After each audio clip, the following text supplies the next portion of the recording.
lot better. Yo, what's going on? What's going on? Final game of the season, man. We gonna rock out with y'all one last time, man. So y'all come on in and join us, man. Let's have some fun right quick, man. Falcon ending the season with a win. Y'all see it up there. Y'all see the topic. I want to welcome y'all who watching on Twitter, man. Welcome y'all in. Come on in. And while y'all on Twitter, man, please hit that retweet button. Repost the stream. We definitely appreciate it. Chris, you know what to do, man. Yeah, man. You know, I already know. Hey, 4-game win streak to end the season. First time that the Falcons have a win to end the season since 2019. That's been a while. And also the first time that we swept those stinking Aints since 2016. So we did hit some milestones for the Atlanta Falcons, even though I know a lot of people saying, hey, it's meaningless football. You're not going to the playoffs. But at the end of the day, we did give the broom to the Saints for the first time in almost a doggone decade. And again, like I said, first win to end the season since 2019. So hopefully we can just build off of that and move forward. We're going to see what happens. You know, tomorrow's Black Monday. We're going to be already, everybody's going to be refreshing their phone, trying to see what's happening, see if we get any kind of news and everything. But, you know, still a good way to still pick up the win against those Aints, man. And salute to everybody in the chat. How y'all doing? Let's talk about it. Yes, big broom, Jew, big broom. I'm talking about the straw kind too. Don't get that them new school mess. Get the old school, old school. Get that broom, straws fall out. Yeah, I need the straws. Get the straw broom. Give me none of them new school brooms. I don't want the Swiffle. Give me that old school. Shout out to our boy RJ, man. The plug. Our news source, man. Shout out to him, man. He gonna be key for us this offseason, man. Because we're gonna have news breaking. And whatever the decision be between GM and front office and head coach, we're going to keep y'all tuned because as soon as the news break, I'm jumping on live. I might not even put the title in. It might say January the 5th, 2026. Just get out there and just do it. So just get out there, just do it. But, yeah, man, it's been a hell of a season, man. Jeff, what's good, my guy? What's good?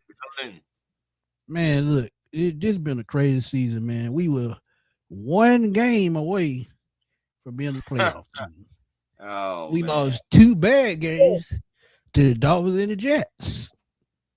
And we gave another game away to Tampa. We actually gave another game away. We actually gave a game away to the Panthers because we were actually up in the second game. So I swept by them. San Francisco losing overtime to the Colts. You had the Patriots on the ropes. Oh, God. It's just painful, man. The same things that make you laugh, make you cry. Yeah. EJ, 30-0. That's tough. It don't even look like we got off the bus that game. It was just terrible. But, yeah, man, it's crazy. It's been an up and down season, but I will tell you this. Even though we don't know the future of the team, whether the head coach or the GM, one thing I do know that we got a lot of talent on this team in the future, bright. Shout out to our boy, Let's Get It J. Appreciate you, man. Appreciate your donation, man. Donating all through the season. Definitely appreciate it. This gonna be our last Falcons regular season show. So if y'all want to donate $2, $5, I don't care. This is going to be one of the last donating shows, and I definitely have appreciate y'all all season. Willie, Furball, all of y'all, man. Anybody who has donated, I definitely appreciate y'all. But he said, who that say they going to sweep them Saints? I know them Falcons. But shout out to my boy, man. He's been supporting me for 3 years strong. We talk every single Monday after the game, and he gives me video ideas, and now I have motivated him to do another channel, man. It's the Red and Black Nation, man. Falcons Talk. Y'all, please go check it out. Sean, please drop that link in the chat so they can go subscribe to your Falcons channel because just like me, you do your homework. And me and him the same age, so a lot of stuff we've seen together. from 1989 on up to now. And trust me, y'all think this bad? We've seen bad. Just like that last 8-game losing streak, what they had in the late 80s, 8-season losing streak, rather, late 80s, from 85, 84 to 91, somewhere in there. And we've seen it all. We've seen it all before. But guess what? There's always a brighter day on the other side. Trust me when I tell you that. Perspective. Facts. Willie Doc with the super. My boy Willie, man, always coming through, man. Appreciate you, Willie. Man, Willie be donating on the regular videos. I gotta give him a special shout out, man. If I put out a video that he likes, he will donate $2, and I appreciate that. Because that can get your boy a sneaker bar, even though I don't supposed to be eating that shit. Willie say this game summed up the season. Ugly yet gritty play. Defense covering a multitude of sins. Man, me and Chris been talking about that all season, how defense has kept us afloat. Pull out my shit. Don't see why you would keep Morris over Fontenot. Willie, me and Chris were just talking about that right before I pressed the live button. There's no way you can fire the GM that put your team in a winning position, that gave you the players that you needed, rescued you from cap hell, because Matt Ryan was what, 70 million? No, 40 million. But they had a total of about 70 million in dead cap space that season. So you have a GM that has brought you back from the brink of disaster, and I mean disaster.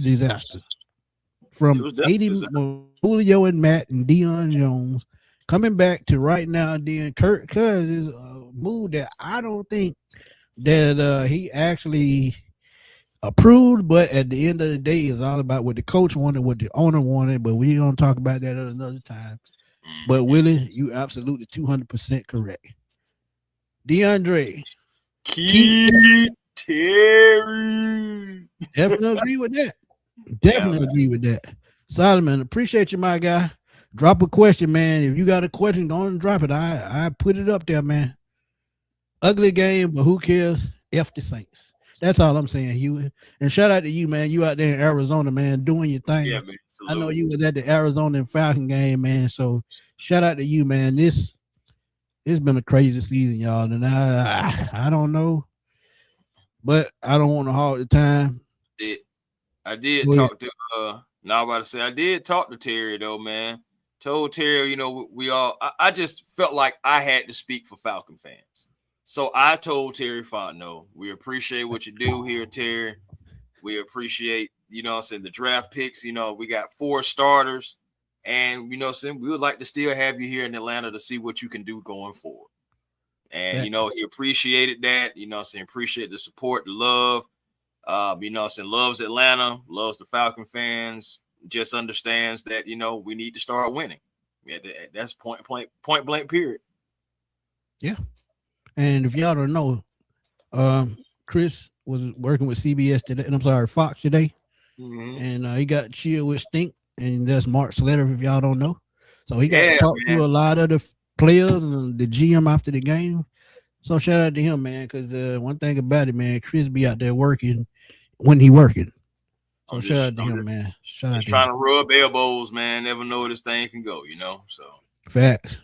And like my grandma used to say, you don't know if you don't open your mouth. And that's the God's truth. Mm-hmm. Let's see. Our boy EJ said, we got a lot of talent. You and A1 have a great show. We appreciate you. Hey, man, we appreciate y'all, man, for tuning in, making our show what it is, man. Without y'all, there is no show. Trust me when I tell y'all that.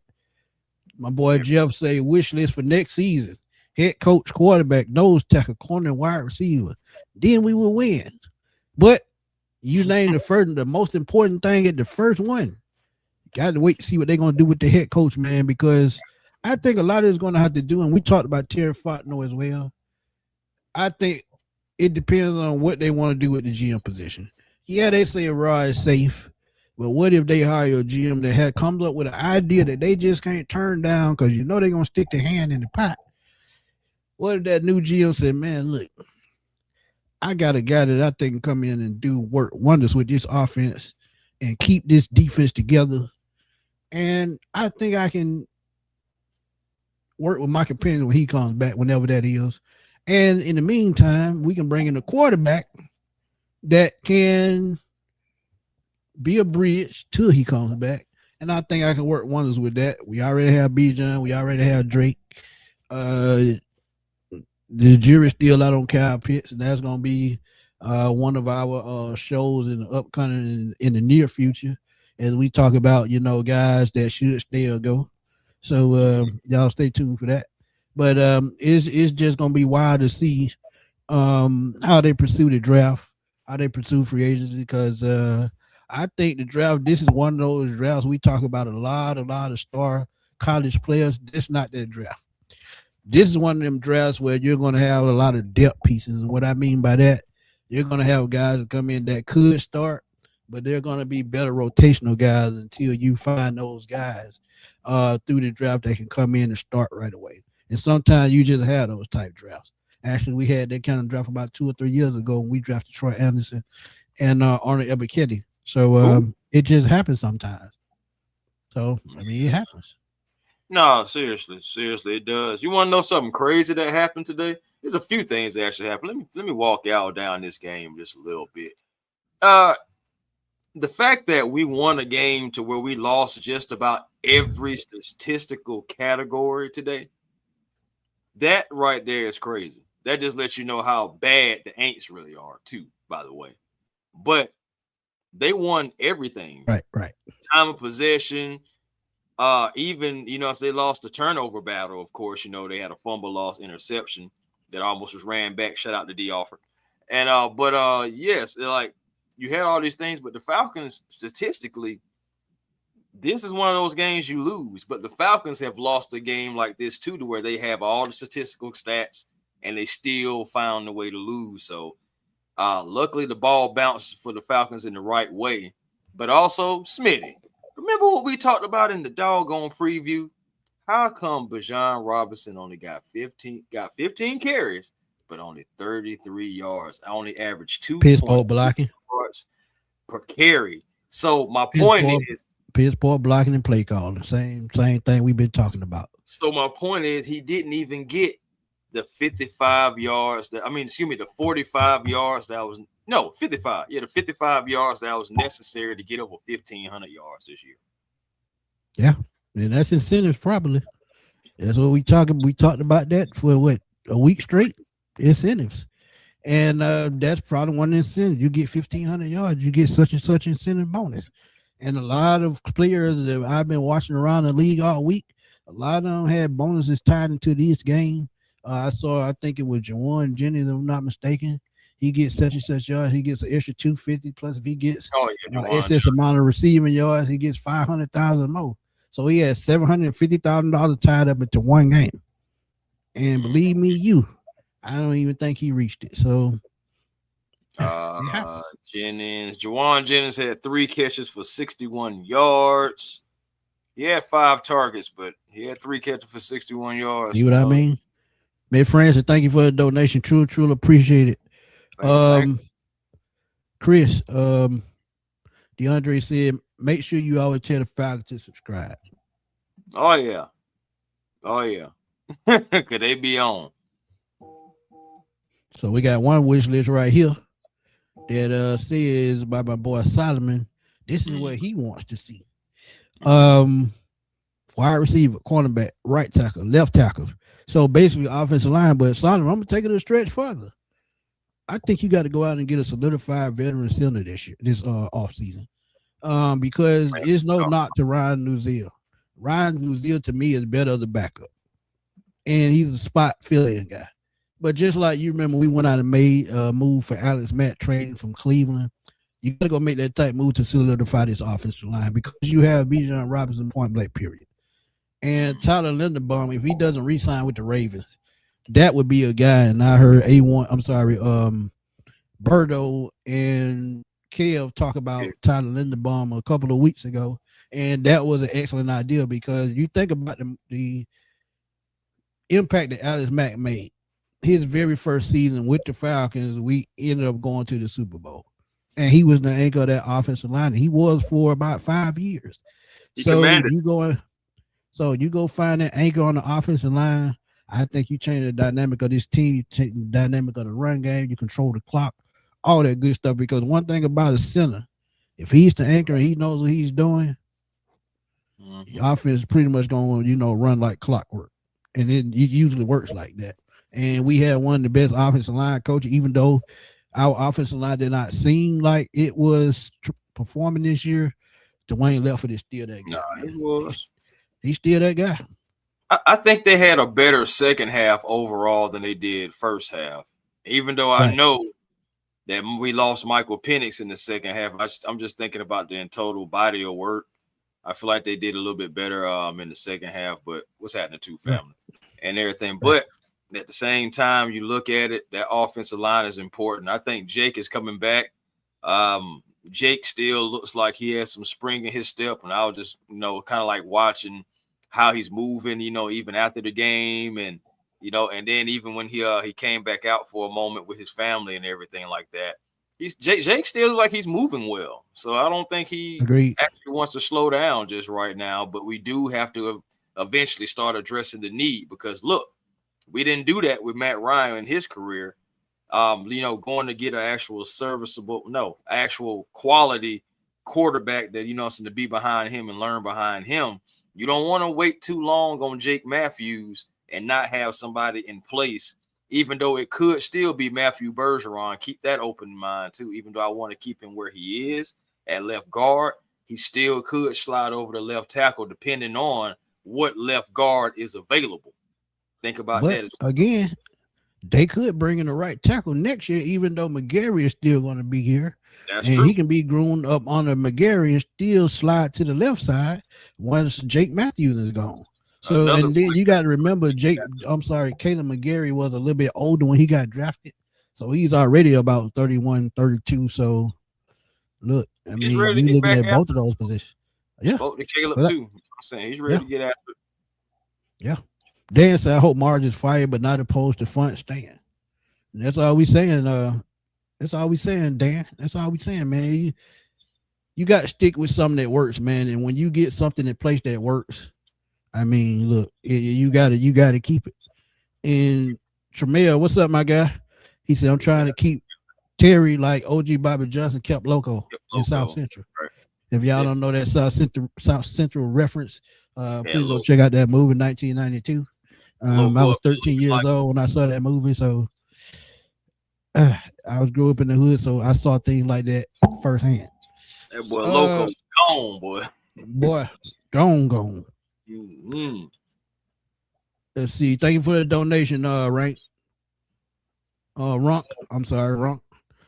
Terry gave him the tools, but Raheem was an incompetent and didn't have the necessary skills to win them.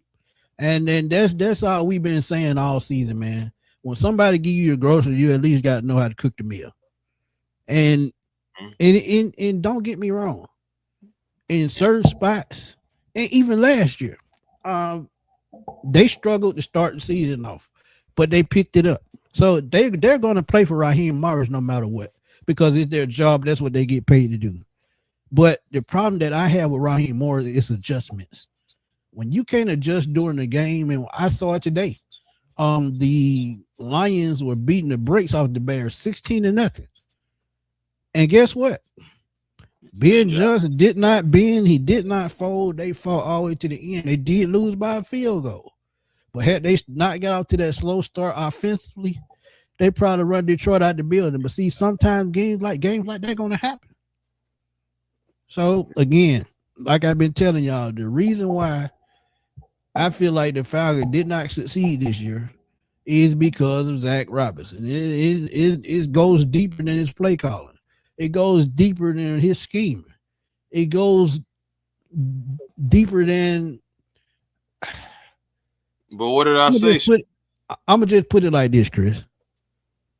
As I tell y'all all the time, sometimes the offense got to pick up the ball when the defense is not having a good game. Because if y'all seen all season, the defense has carried this team for a majority of the season. It's only probably about 2 games that I would say that the defense did not carry us. Any other game they did, even in losses. So Raheem needs a offensive coordinator that can carry him when he have an off day. This is why I always said this is why you need veteran guys as coordinators outside of these young guys. Let them be position coaches first before they take that step. You can't just thrust them into a head spot because 9 times out of 10 they're not going to be ready for that pressure. That's all I'm saying. Well, you got to be able to. You got to know how to. Well, the thing about it is, it's not just about play calling. You got to know how to command your offense. Correct. As an offensive coordinator, regardless. And then, most of these guys that be pass coordinator or game plan coordinators, and they come in and they call offense, and they're used to organizing plays. It's not necessarily the offense, and that's what they have to have full command of. And it's just not there. It is not there.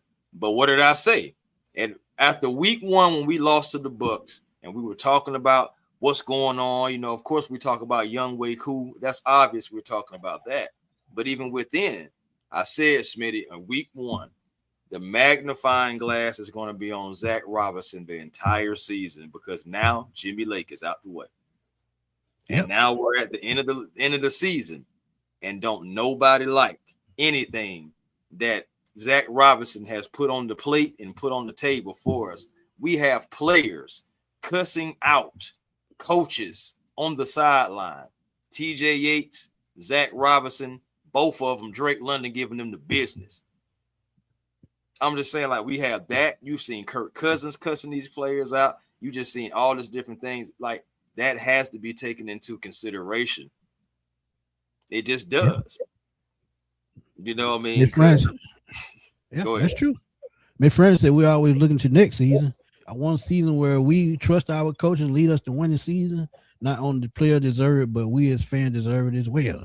And that's absolutely true. And another thing, man, that, we've been seeing later in the season that we should have saw throughout the season. We should have been seeing these superstar offensive players thrive together.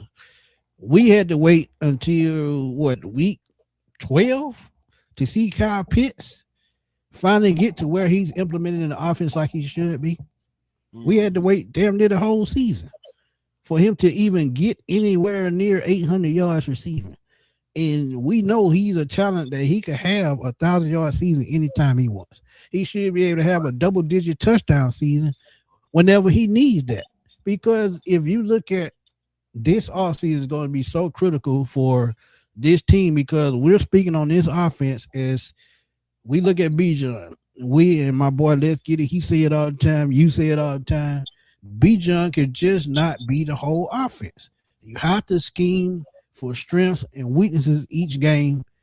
Every game, there's going to be a different team. Every game, there's going to be a different mismatch, a different X factor. And you're going to have to, game plan and figure out what it's going to be. For instance, when you look at, let's just say the Panthers won the game we lost. One of the games that we lost to the Panthers, the X factor should have been Kyle Pitts because Kyle Pitts is the biggest mismatch. Yeah, they have big corners in J.C. Horn and what's the kid on the other side? I can't think of his name. No, he a safety, Morin. Yeah, he a safety, but you get where I'm going. When you got big guys like that, you got to use Kyle Pitts as the X factor. And if you use him to open up the field, guess what? Bijan gonna eat. Drake gonna eat. Everybody else, they become, they don't come self-reliant, on just one person. The quarterback, to me, Mike Jackson, that's his name. Thank you, Deanna.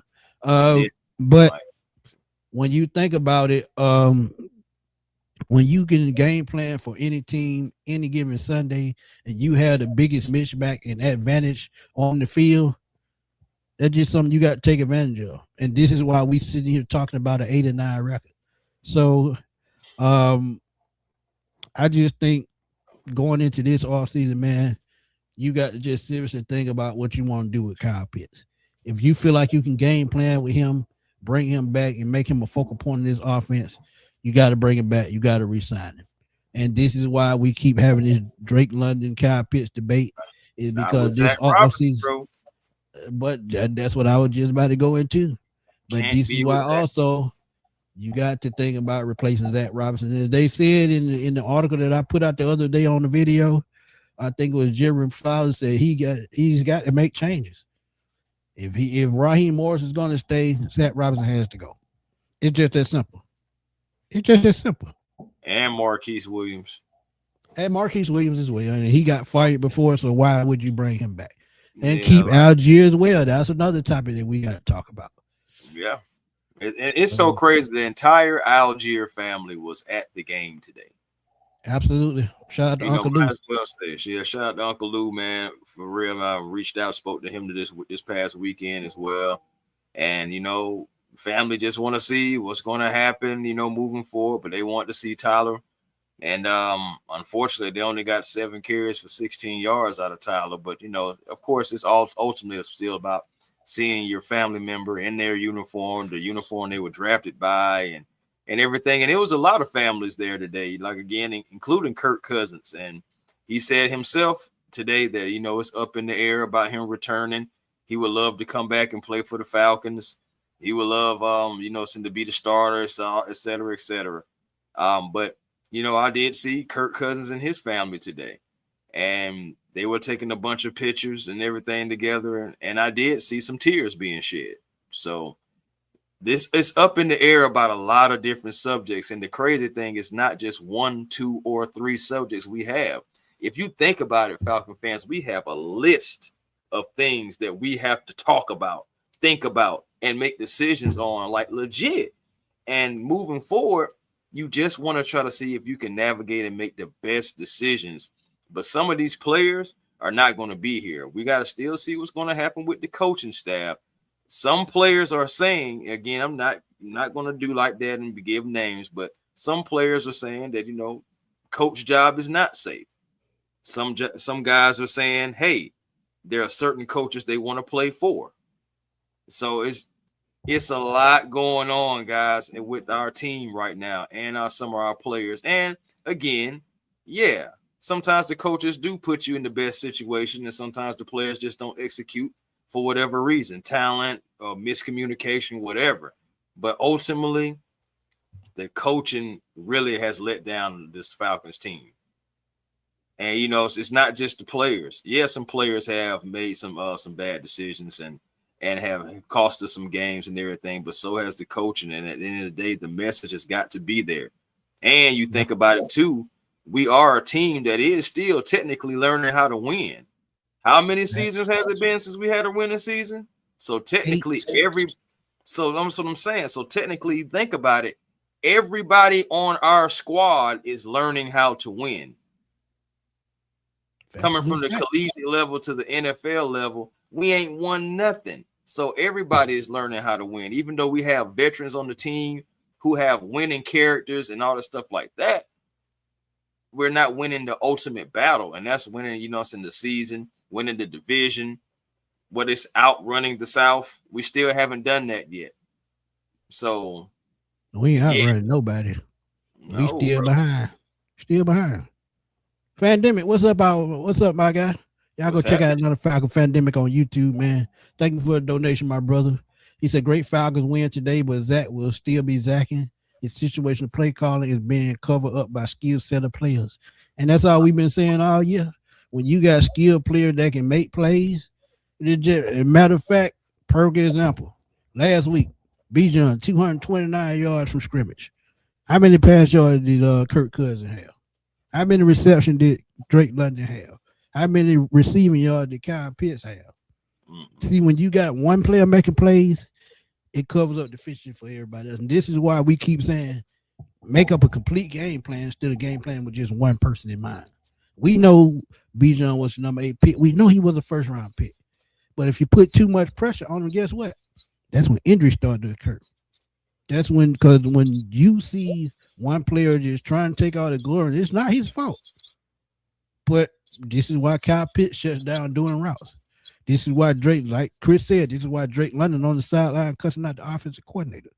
Because they know, when they know they have a mismatch on somebody on the field and you still want to get the ball to one player, that's a problem for the rest of the team. because it's a team, not a one person. Ain't no iron team. That's all I'm saying. I mean, so that's a great point. Kyle Pitts, even today, he had 9 targets. I mean, Drake had 8. Darnell Mooney even had 7. But I mean, as far as receptions, Drake had 4. Kyle had 6. Darnell had 3. And that was pretty much your offense because Bajan, again, with the run game, it didn't really go anywhere. Like, but with the run game, we didn't even get 50 yards. And again, before you go on, again, this is why you have to question the quarterback position as well. Kurt did good for those 3 games in a row, but the last 2 games, he's been very mediocre. Well, yeah. Go ahead. You got it. I was just about to say. I've been saying this though, bro. Like Kurt about done. You have. You know what I'm saying? And again, like Kurt has came in and he still plays some quality football. Yes, I can't lie. But it's still a part of me that just feels like we shouldn't even be in this situation with Kirk Cousins at all. I mean, just that contract is just. It just got you like this, like for real. And you have to make a decision. And it's going to be a tough one. Either take the money, take the cut and take the money, or keep that $55 million dead cap. And it's like, what are you going to do? Because you don't know what's going to happen with Michael Penix. Who are you looking at possibly a bridge quarterback if Michael Penix is not ready, which I don't think he will be. And it's like you still can't keep Kurt. You can't roll with Easton Stick. So it's again that list. that name popping up again because I was on vacation last week, but 2 or 3 days that I was doing reading, Kyler Murray's name kept popping up, and then guess what I see yesterday? Mm-hmm. They don't expect him to return to Arizona. They don't. So that's a name depending on who's the GM, what the coach want to do, and who they're going to put at the offensive coordinator. Y'all got to remember too. Cliff Kingsbury, I don't think he returns to Washington. He could be an offensive coordinator target for the Atlanta Falcons. And guess who he coached in Arizona? So, look, this is going to be an offseason that's going to be tricky. But y'all know it's Sunday. Fans got to come in and talk to let off some steam. Final game of the year. What we want to do, we want y'all to come in and give us y'all thoughts on the season or what y'all feel like the Falcons got to do this offseason. Mm-hmm. So y'all come in, talk to us for a minute, and let us know what y'all think. And hey, we showing y'all appreciation for tuning in, showing us love, and coming in and talk to us on Sundays because some Sundays, I'm gonna be honest with y'all, I'm out of it. I be so pissed, I don't even be wanting to talk. But when y'all come in and talk, it pushes me to talk. So now y'all come in, give us y'all thoughts on the 2025 season, what y'all expect in 2026, either or. And let's just talk, man. We got a little while. We've been on 30 minutes. We got a little while. Mm-hmm. But y'all just do keep in mind, we're probably most likely going to have people in the back. What's up, Smith? What's up, man? I ain't gonna be here that long. It's gonna be 1 minute, man. Okay. What we got to do, man? First of all, we got to clean house with Marquise Williams and Zach Robinson got to go. But on the defense side, I'm keeping Jeff Ulbrich and Nate Ali and what's his name? What's the defense coordinator? Secondary. Nate Ali. Yeah. Not Nate Ali. The secondary. I'm keeping them, but everybody else on the side, like TJ Yates and them, and stuff for Chris. Let's need to clean house. I think we need to clean house and moving forward, we need to just go ahead and try to get Kyle Murray, and like you said, get us a better offense coordinator. But I still want Raheem fired. Fired, but who knows? So we got to see tomorrow. But that's it, man. Fellas, Happy New Year's, and y'all stay safe. God bless. I'm out. Happy New Year, my guy. Appreciate you. Happy New Year too. All right. Happy New Year. Man, what's up? Before we go on, I agree with Kyler Murray 100%. But we got to keep in mind he's still on the contract. Now, if they release him, he could sign a Russell Wilson type deal for a year or two, and you can bring him in to be a bridge guy. But if he works out, and you go out and find another receiver to pair with Drake London, or if you bring back Kyle Pitts, I think it's a match made in heaven. Now, the only thing that I will say is the way they misused Marvin Harrison Jr. was despicable. You got a number 4 pick. He's pretty much in a Kyle Pitts situation where they don't know how to use him. So I would expect him to ask for a trade next year if it don't work out in Arizona. But what I'm gonna do, I'm gonna bring in Solomon as well because Solomon was on last time. We missed his call. So Solomon, we're gonna start it out with you. What's up, my guy? You got a number 4 pick. Turn TV down. I say it's 2 Schmitties. I know. I'm in the background talking. Think you're a little behind. Hey, what's going on, guys? Hey, what's All right, going turn on? TV down for us. Oh. All right, can y'all hear me now? Yeah, I like to hear myself talk, but not echo. But go ahead. Okay. I'm struggling to hear y'all. But anyway, I'm not going to be on here long. Okay. I just wanted to basically say, like, for next year, obviously, as far as players are concerned, we need a franchise tag, Kyle Pitts, for next year at least. Let them prove it again, see if we can do that, like, have the same performances next year. From what I've been reading from like Albert Breer and Adam Schefter, it seems like Raheem is coming back, but I hope the franchise forces him to make changes, starting with Marquise Williams. I said in the comments, if Marquise Williams is on this roster by 12 o'clock tomorrow, that would be franchise malpractice. I'm sorry. So he needs to go. And I think they have to change the OC. Zach Robinson cannot come back next year. The offense has not been great this year. I felt like the offense could let us down big time this year in a couple of games. And I really feel that in order for Michael Penix's development, you need to bring a new OC. And I'm pretty sure there'll be quality candidates out there that we can bring in. Defense, you definitely got to keep Nate Ollie and Jeff Ulbrich. Whatever decision they make for tomorrow, you have to retain Nate Ollie and Ulbrich. They must stay on this team. Absolutely. Because what they did this year was incredible. And we got to make sure we retain them. But that's pretty much all I got, fellas. All right, son, man. I appreciate you, man. Thank you for tuning in to us, giving us great, feedback. We truly appreciate you, my guy. And we'll see you on the next live, man. Yeah. Hey, man, what you got, man? Hey, man, what's going on? Good, man? Appreciate y'all bringing me up. Man. It's always a good thing to be on with you guys. First and foremost, I know a lot of Falcon fans not going to want to hear this. But I really don't like the idea of bringing Kyle Pitts back. Mainly because there's not a good track record of people playing on a contract season and then coming back the following season and doing what they're supposed to do. I mean, it didn't matter whether it was here or even with another team. It's just not a good track record. And especially for somebody like Kyle Pitts, who really just didn't give his 100%, right? He hasn't been the same since his injury. And this is nothing personal against him. It's just what I'm looking at, how things progressed after his injury, right?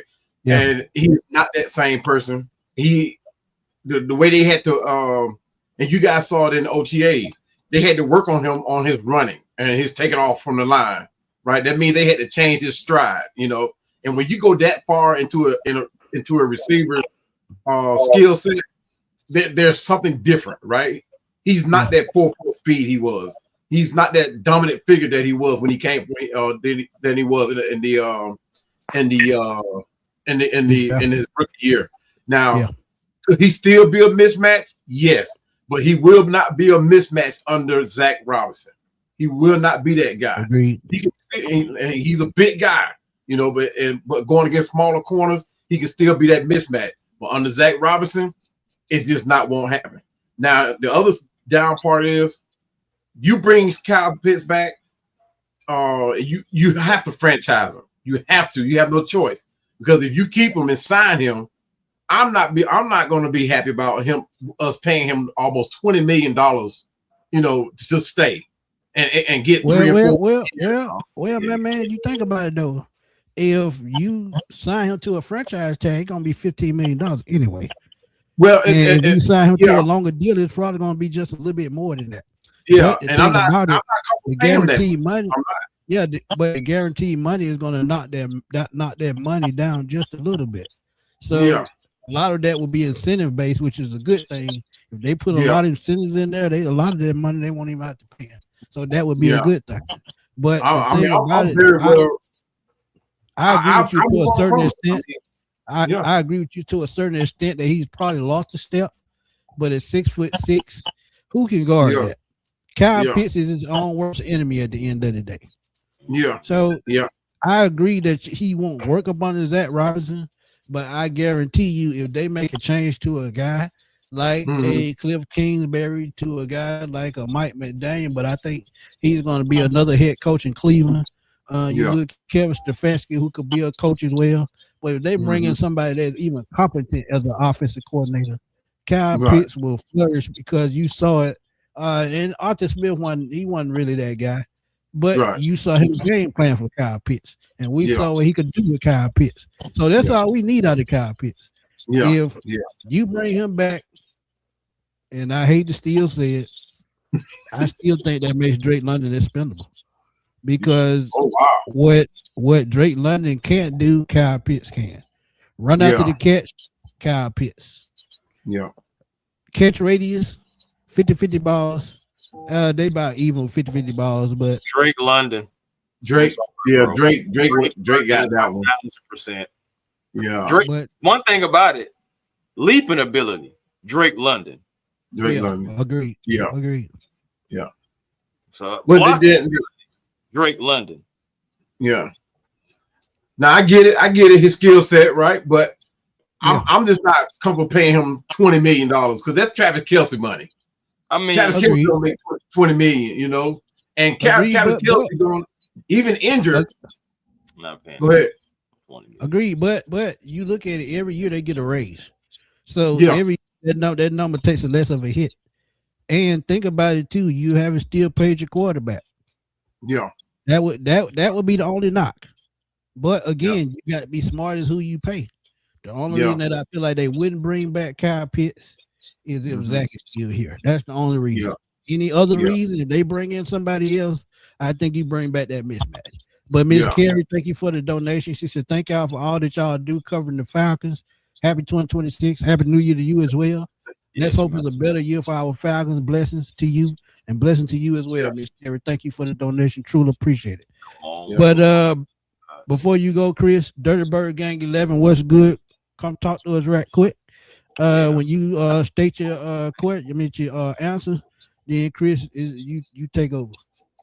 Oh shoot, man! I wasn't finna say nothing. I was just saying, please, God, football God, help us out. I just know we still got like 4 people in the back too, so y'all make sure y'all mindful for the people in the back. Yeah, Dirty Bird, what's up, my guy? What's going on, Smitty and Chris, man? Hey, not much. Hey, got the big brooms out today for the Aints. First off, I just want to let y'all know that I appreciate what y'all guys do. And I appreciate y'all having me as always. Yeah, man, disappointing season. Disappointing. A lot of drama on and off the field.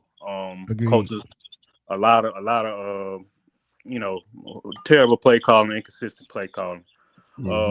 This year, special teams, first thing for me, special teams and OC got to go.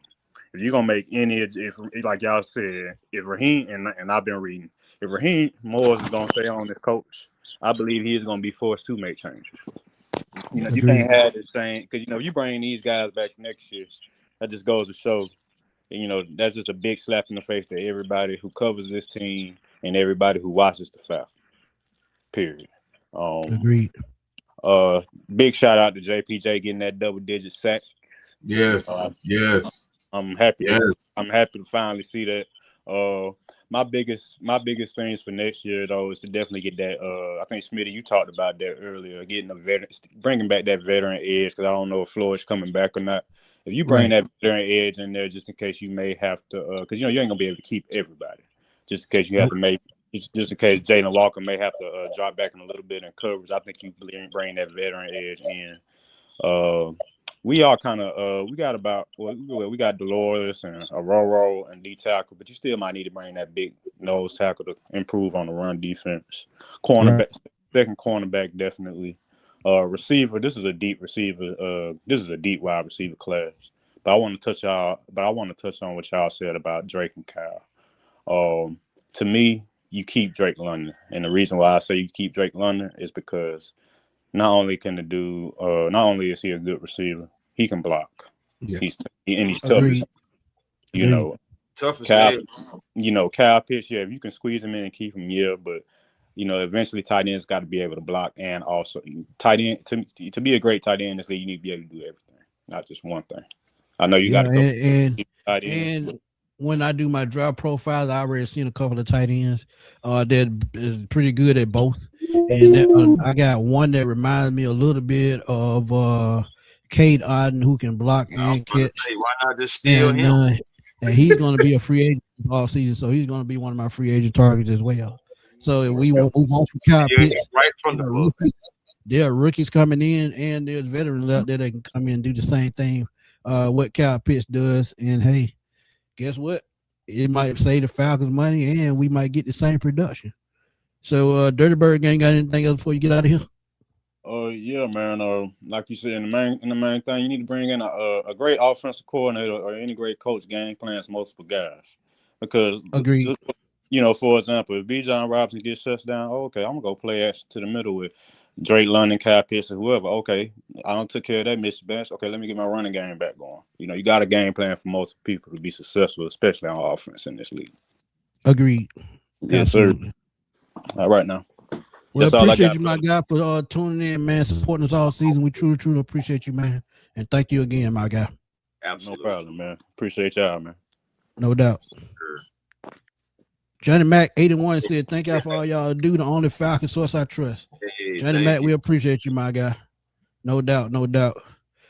But Coach, we're gonna let you come in right quick. Talk to us right quick. Coach? What's up, fellas? How y'all doing? Can you hear me good? We good, man. We good. I'm 8-9, bro. Yeah, man. It's been a rough season, man, but it's over. So hopefully we get some semblance back next year. I know we always say that next year, but damn it, one thing I will say is I'm happy with I'm happy with our defensive side of the ball. So yeah. Oh, now the defense, man. Listen, and I was talking to Mark Schler today, and he even admitted himself like the Falcons' defense has been like one of the best things he's seen from the Falcons in many years now. So one thing about it, he gave respects and some credit to the Falcons and everything they're doing on the defensive side of the ball. Yes, I said in your stream before, and I've said it in mine and a few others. Mm-hmm. If we keep the nucleus core of this defense and these boys get better and better, of course, barring injury. I mean, you can't control injuries, but if we relatively stay healthy, this could be one of the best. Like this could be one of the premier defense you talk about, like your Bears defense, your Raiders defense. I mean, your Ravens defense, your Seattle's defense. Like this could be one of those type defense. But real quick, talking about the season, I definitely disagree with anybody that say get rid of Kyle Pitts. The problem with Kyle Pitts is we had a quarterback who would not throw over the middle. That's where your mismatch of a bigger, faster, stronger tight end is really going to eat, is if you throw over the middle. And when he did get the ball over the middle, we seen him eat, So I definitely agree with franchising him. As far as everyone else, OC, of course, he has to go. Let me say this and let me make it clear. I am with everyone who say Raheem deserves to be fired. I am with that. But my position has always been we cannot continue to have coaches come in here 2 to 3 seasons and then leave because you're not going to get a coach worth anything that is going to want to deal with that. Like, you got to give these coaches at least 4 years to turn the ship around. Again, Listen to me, people. Raheem absolutely deserves to be fired. The fact that you had 2 failing coordinators alone, clearly a failing wide receivers coach because you fired him, a failing special teams coach, like all of that deserves to get fired. but we cannot, as a franchise, continue to Arthur Smith 2 years, 2.5 years, well, 3 years, 3.5 years. You cannot keep this carousel of coaches going on and on and on, because let's say tomorrow Mike Smith gets fired. He gonna look at that and be like, hell no, y'all gonna fire me if I don't take us to the Super Bowl or playoff in 2 years. I'm out of there. Nah, I'm gonna go somewhere where I can really build my team, and it may take 3 to 4 years. You know what I'm saying? Like, I hate that he was hired, but now that he is with people, we have to give him time to right the ship. Do I think he's gonna do it? Hell no. And then you're gonna say, well, then why keep him? Because moving forward, you want someone here that is worth the salt, or else you're gonna keep getting retreads and first timers. And I'm over that. But coach, I've also said he put himself in that position. He did. You're absolutely right, Smitty. When you put 2 young coordinators behind you just because you think you know everything, you don't want nobody to oppose nothing you say, sometimes you can put yourself in a bad position. Now, just like he went out and made the switch to Ulbrich, who he also had defensive coordinator when he was named interim coach. He can also go out and find an offensive coordinator and come in and do the same thing. The only thing is, will he allow that offensive coordinator to bite back? And what I mean by that, oppose him when he sees something that he's doing wrong. Because we don't really know if Jeff Ulbrich is doing that. What did Tina Turner said? Young Kyung or whatever. Because why did you just hire experience from the begin? Why are we wasting years and talent? You guys are absolutely right. That's what I mean. He absolutely deserves it. But I mean, just for the health of the franchise, I feel like Arthur Blank he has to give him at least 3.5. You got to do it, because you can roll with it. You can't build a team that way. Like, as soon as your rookies come in and get used to a guy, and then you switch it. Like, you got to have continuity in the sport. And I'm gonna tell you when I knew that he wasn't the coach was last year when we got our ass whooped, and he said I got out coached. If I was an owner, the moment you tell me you got out coached, dude, go hop in the Uber, take your ass home, pack your crib up, you out of here. Don't ever tell me you got out coached. But my problem always been with Raheem was adjustments. He poor clock management, and in second half of games, it seems just like the team just disappears. It's like they only game plan for the first half of the game, and when they fall behind, hey, or get punched in the mouth, everything goes out the window. Either or, and it's a problem. But hey, that to me, that signifies being not mentally tough enough, if that makes sense. Because one thing about adjustment, you got to be able to adjust as the game goes. It's just as simple as you on a 2-minute drive, that your game tied, and you mismanage the clock because you don't know if you want to call this play before the timeout or after the timeout, or what field position or what play just occurred. You got to. Sometimes your offensive coordinator and defensive coordinator are not going to always be able to do everything. Sometimes you got to step in and say, you need to do this because I see this.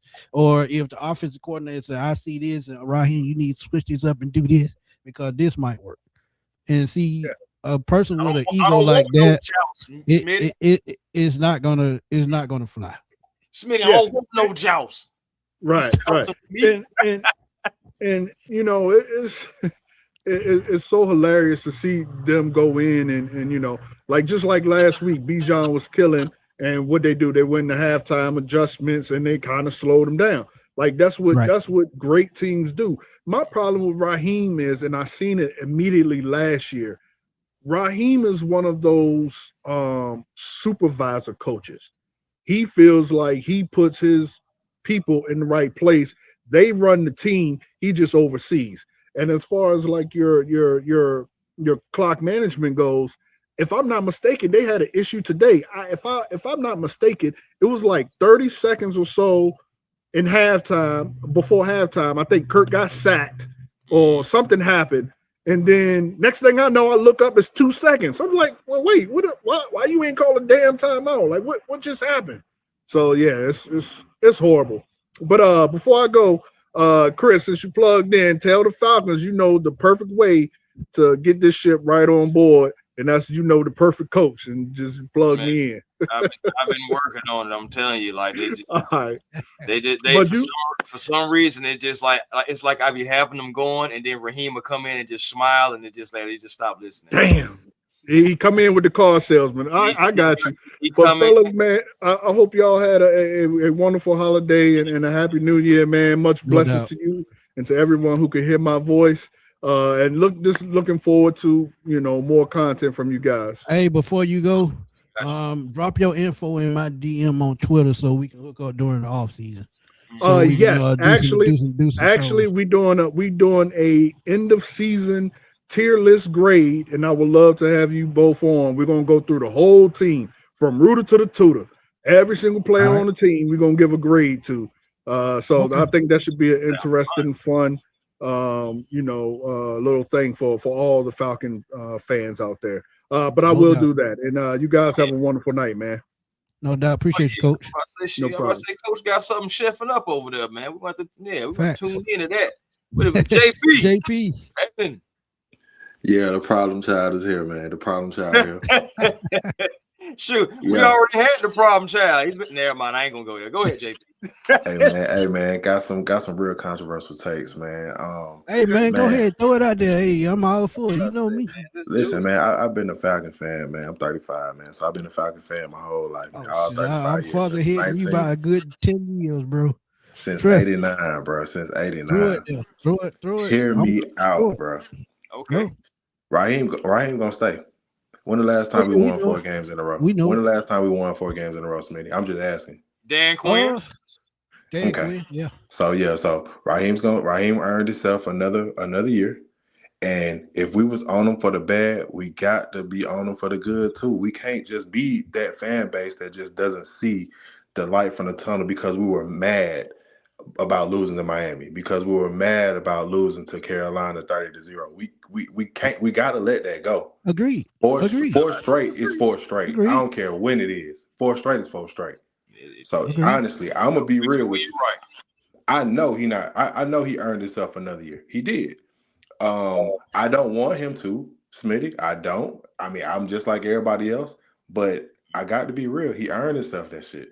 I'm sorry. He earned himself another year. I do got just a little rebuttal on that, JP, because and this is why.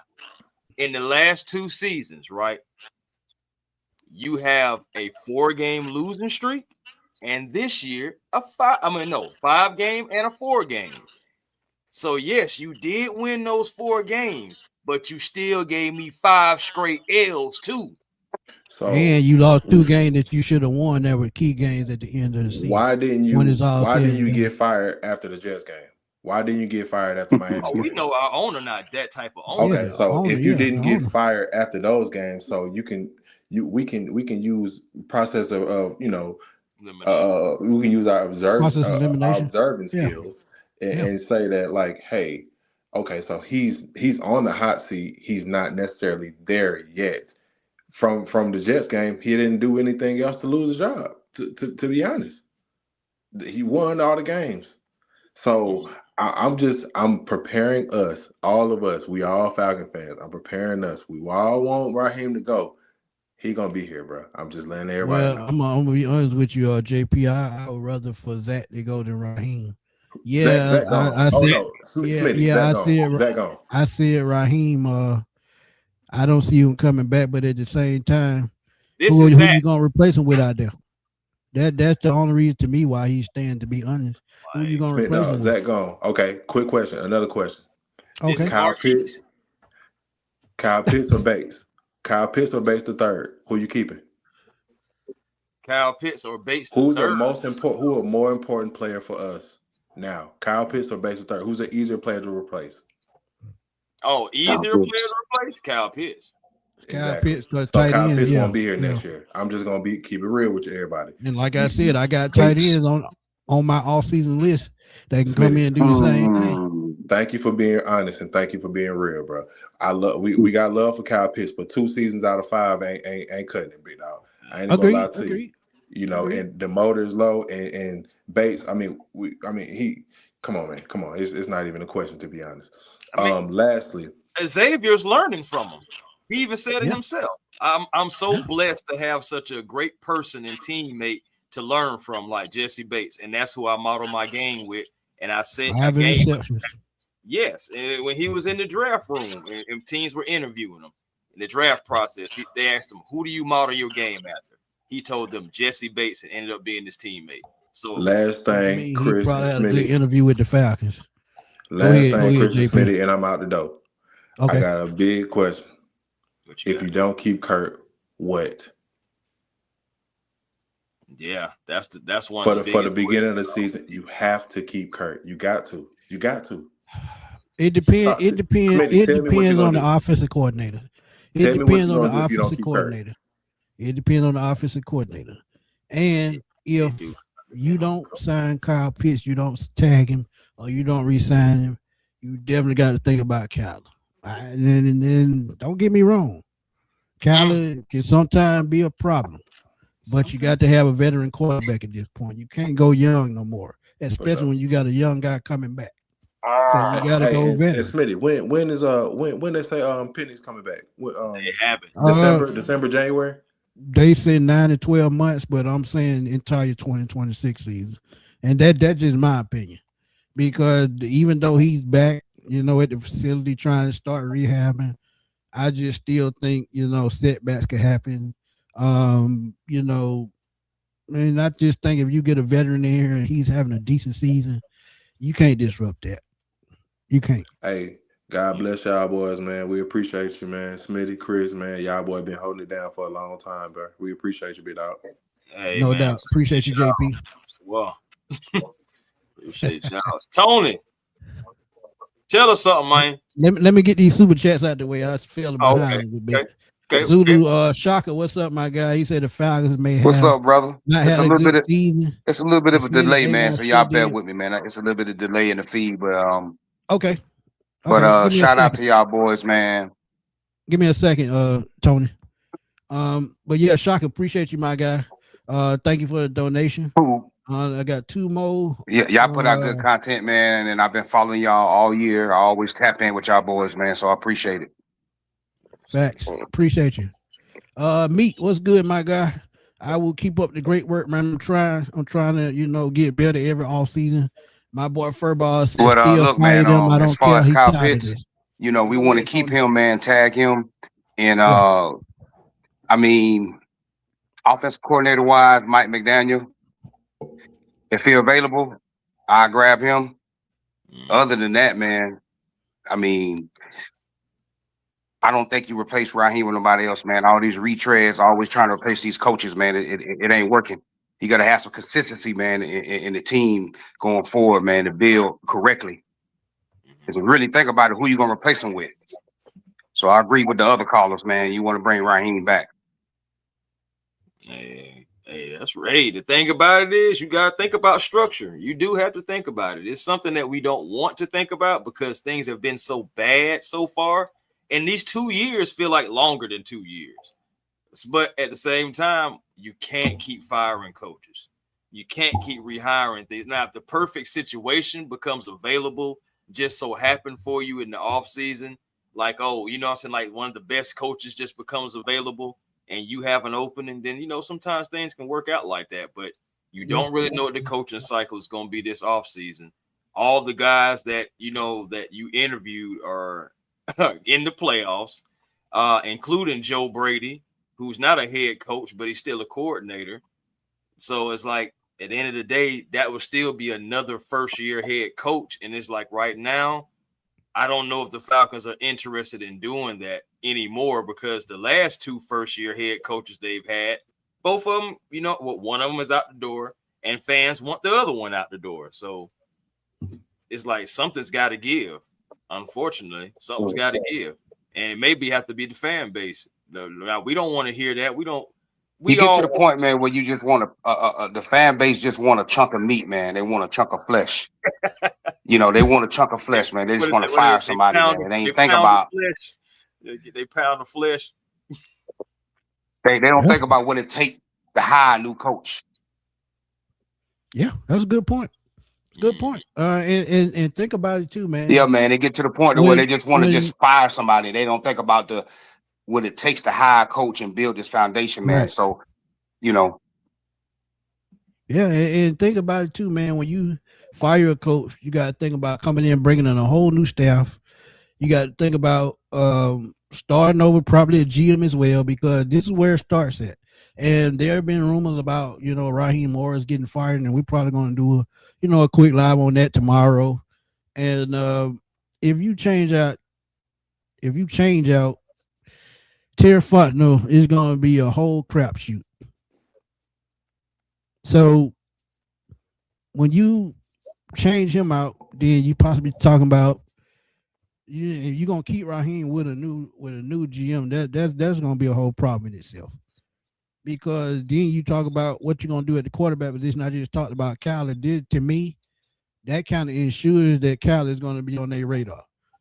And the reason why I say that, just like I just said, when you can't go from a young quarterback to another young quarterback and expect change, you have to go to a veteran guy who knows the game, who's been around a while, who knows how to control the offense and command the offense. And we seen it earlier this year, and we seen it last year. Kurt is the reason why Zach has looked good in times. When Kurt is not on, Zach is not on. This is why Bijan is up and down. This is why Drake London is up and down. This is why the offense is up and down. That's why you got to find consistency, man. Consistency is going to be the key, and that's going to determine who's going to be the GM, who's going to be our next offensive coordinator, and this is the only way this team is going to it's the only way he's going to survive. But they saying in the chat that Raheem just got fired. So, look, that show going to come sooner than later. Well, I'm going to leave y'all on this one, man. Okay. I'm going to leave y'all on this one, man. I appreciate y'all bringing me on, man. But you want to keep the defensive nucleus together. Absolutely. And in the draft, you want to get a cornerback. You want to get a one tech. And you want to get a wide receiver. I don't care what order you do it in, but then it need to be your 3 picks. A one tech, a cornerback, wide receiver. Whoa. Zach Robinson out. Raheem stay. All the defensive they just said Raheem got fired. And we try to get a good big time offensive coordinator. Oh. Okay. According to Ian Rappaport, the Falcons have fired Coach Raheem Morris, moving on after 2 frustrating seasons, and doing so despite an impressive. He just got fired? Yes, yep. Ian Rappaport. I'm giving you the breaking news right now. Ian Rappaport has said the Falcons have fired Raheem Morris. Moving on after 2 frustrating seasons. What does that mean about Terry Fontenot? They didn't say nothing about him. They just talking about Raheem. Even Adam Scheffler just came out. Sources: Raheem Morris is out as Falcons head coach. If Raheem gone, then Terry gone. We'll see. We'll soon football see. Forever. Falcons just fired Raheem Morris. Myles Garrett, Fox 5. The Falcons have fired Raheem Morris as head coach. Hey, Chris, you called it, man, after that Seattle game. You say he had that look. Man, he did, bro. Our owner, yes, Arthur Blank looked at he looked at besmirched. He looked disgusted, everything, and he took off. Well, scratch all that I just said, man. I appreciate y'all boys bringing me on, man. I'm gonna stay in the comments and on the feed, man. No doubt. Appreciate y'all content, dog. Y'all make the best content. Thank you. Appreciate you, Tony. Appreciate you. No doubt. Hey, Furball, you got your wish, my guy. A lot of us got our wish, to be honest. Hey, but and it they didn't even wait until Monday. There was no Black Monday. It's Black Sunday. Hey, it's soon after the game you get your ass out of here. And you got to think about it too, man. The last 2 games we barely won. We should have lost those games. Mm-hmm. And they probably looking at it, man. Like I said, it was so many Panthers fans there today too. Rooting on and I'm gonna tell y'all, since they fired him so abruptly, they already got somebody in mind. Trust me. You'll hear it soon. You're gonna hear it soon. It might not be tomorrow. It's gonna be soon, though. It's gonna be soon. So again, breaking news. It's everywhere. Bleacher Report finally reporting it now. My thing is, after I seen Ian Rappaport, reported, I was already sold. That's all I need to see. Yeah. He not capping. You know what I'm saying? When has Ian ever capped? So it's like, as far as like when it comes to people being fired. So yeah, Bleacher Report, Gridiron. Hey Kendrick, I don't see Matt Ryan. Matt Ryan gonna come in for a front office position. Ain't gonna be coach, but he gonna get to the point where he's getting, you know, trained by these other guys, and he's gonna eventually be the GM. I can see that down the road. Mm-hmm. Yeah, man. Meet Washington said you seen it at the press conference. He knew that was his last game as head coach for the Falcons. I mean, look, you saw him the last couple of weeks saying, well, we got to do this for next year. We got to do that for next year. He got to do that for PR purposes. So when you have to do that for PR purposes, guess what? 9 times out of 10, you finna kick the can down the road. Mm-hmm. But let's see. And at the end of the day, guys, I'm sorry. I just got to say it. Again, there was no reason to keep this man even after having those wins. Yes, like it's still, you can't forget about what happened before the wins, though. That's all. I agree, like with the wins, like it was something that Raheem, he had big wins over Buffalo and the Rams, being able to have a 4-game win streak and really eclipse the win streak that he had, like what I believe like last year or whatnot, of 3 straight games. But either way it goes, it's still, you look at the totality of it all. You got to look at the entire body of work in 2 seasons, and it just didn't cut it. Yes, some of the players are part of this as well. Ultimately, it comes down to the coaching. That's where it ultimately comes down to, the coaching. Hey, my bad, bro. You tried to fire me too. I just cut out just like that. Damn, they fired you too, bro. Let's see if I can find anything about. Terry Fontenot has just.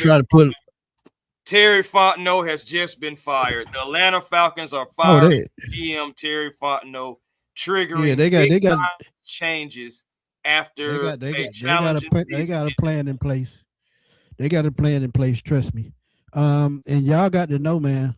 One of the guys that they brought in from the firm that they hired to look over things, one of the guys that they brought in was Rick Smith. He applied for the job for Falcon GM.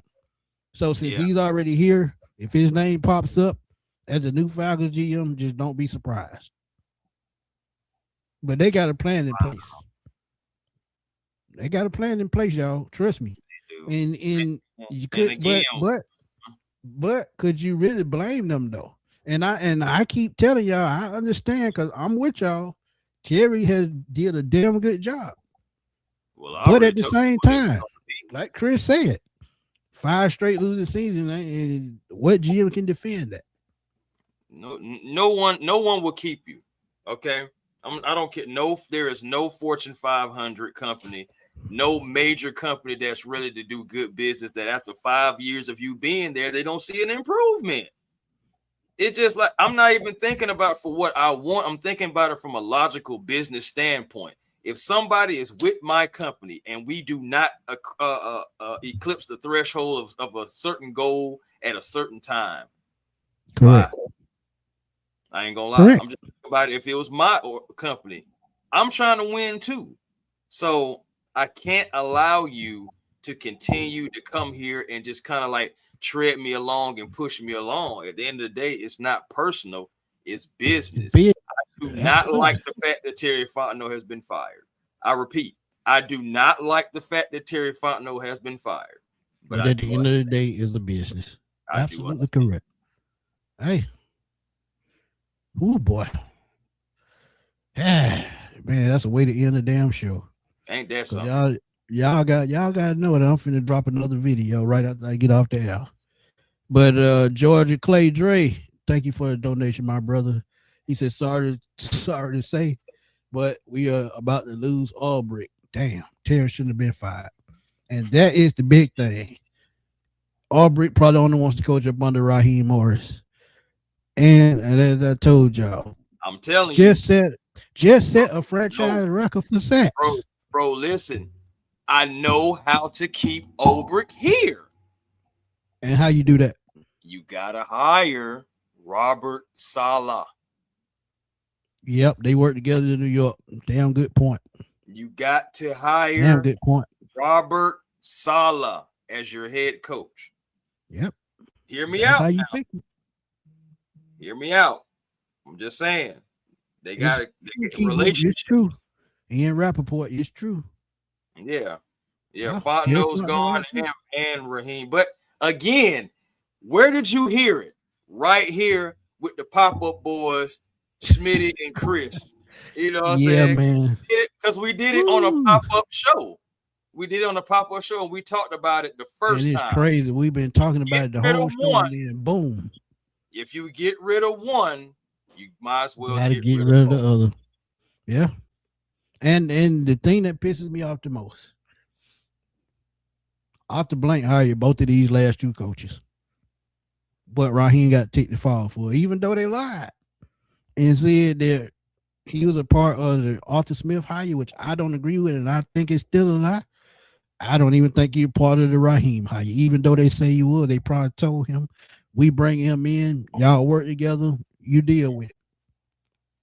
And that's the thing about having a possessive owner. We see it in Dallas with the Cowboys. Jerry Jones make the hire, you got to deal with it. Mm-hmm.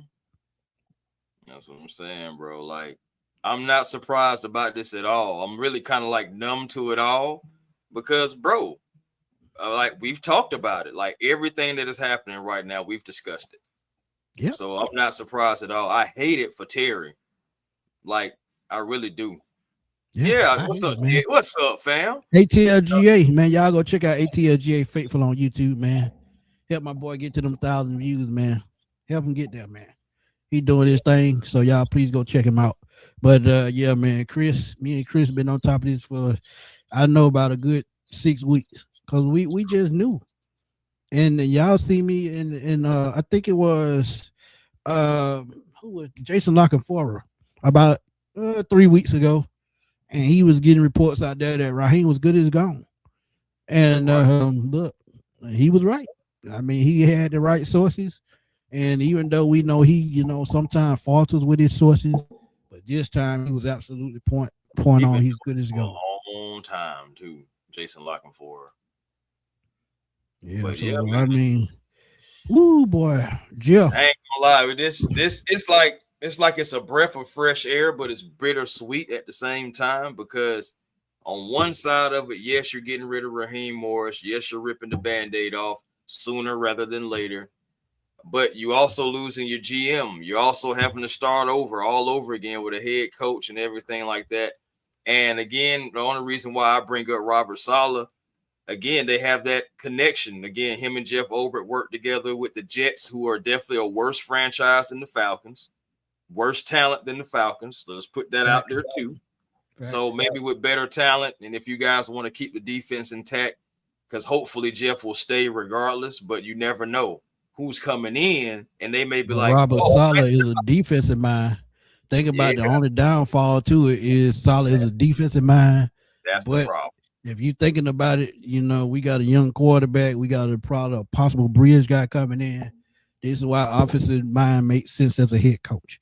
And sometimes, hey, you got to deal with that. You got to deal with what comes along with it. But let's get it. This is what I've been saying for God knows how long.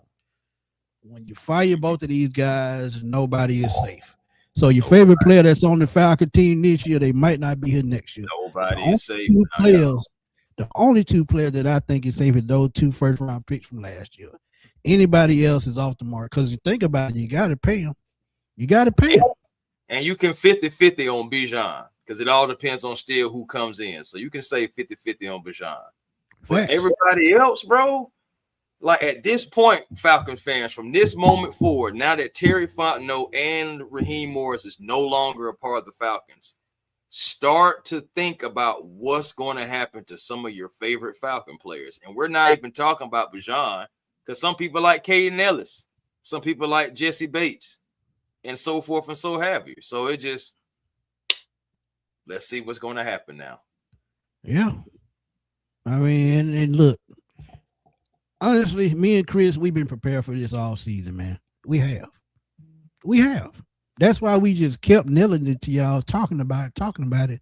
And I seen some of y'all in the chat saying, man, how y'all know they're gonna get fired? I mean, we don't know what's gonna happen. Look at what's been going on in the last 2 years. I keep telling y'all, it started last year when we started 6-3 and then went downhill from there. Mm-hmm. That's when it started. We've seen that movie before.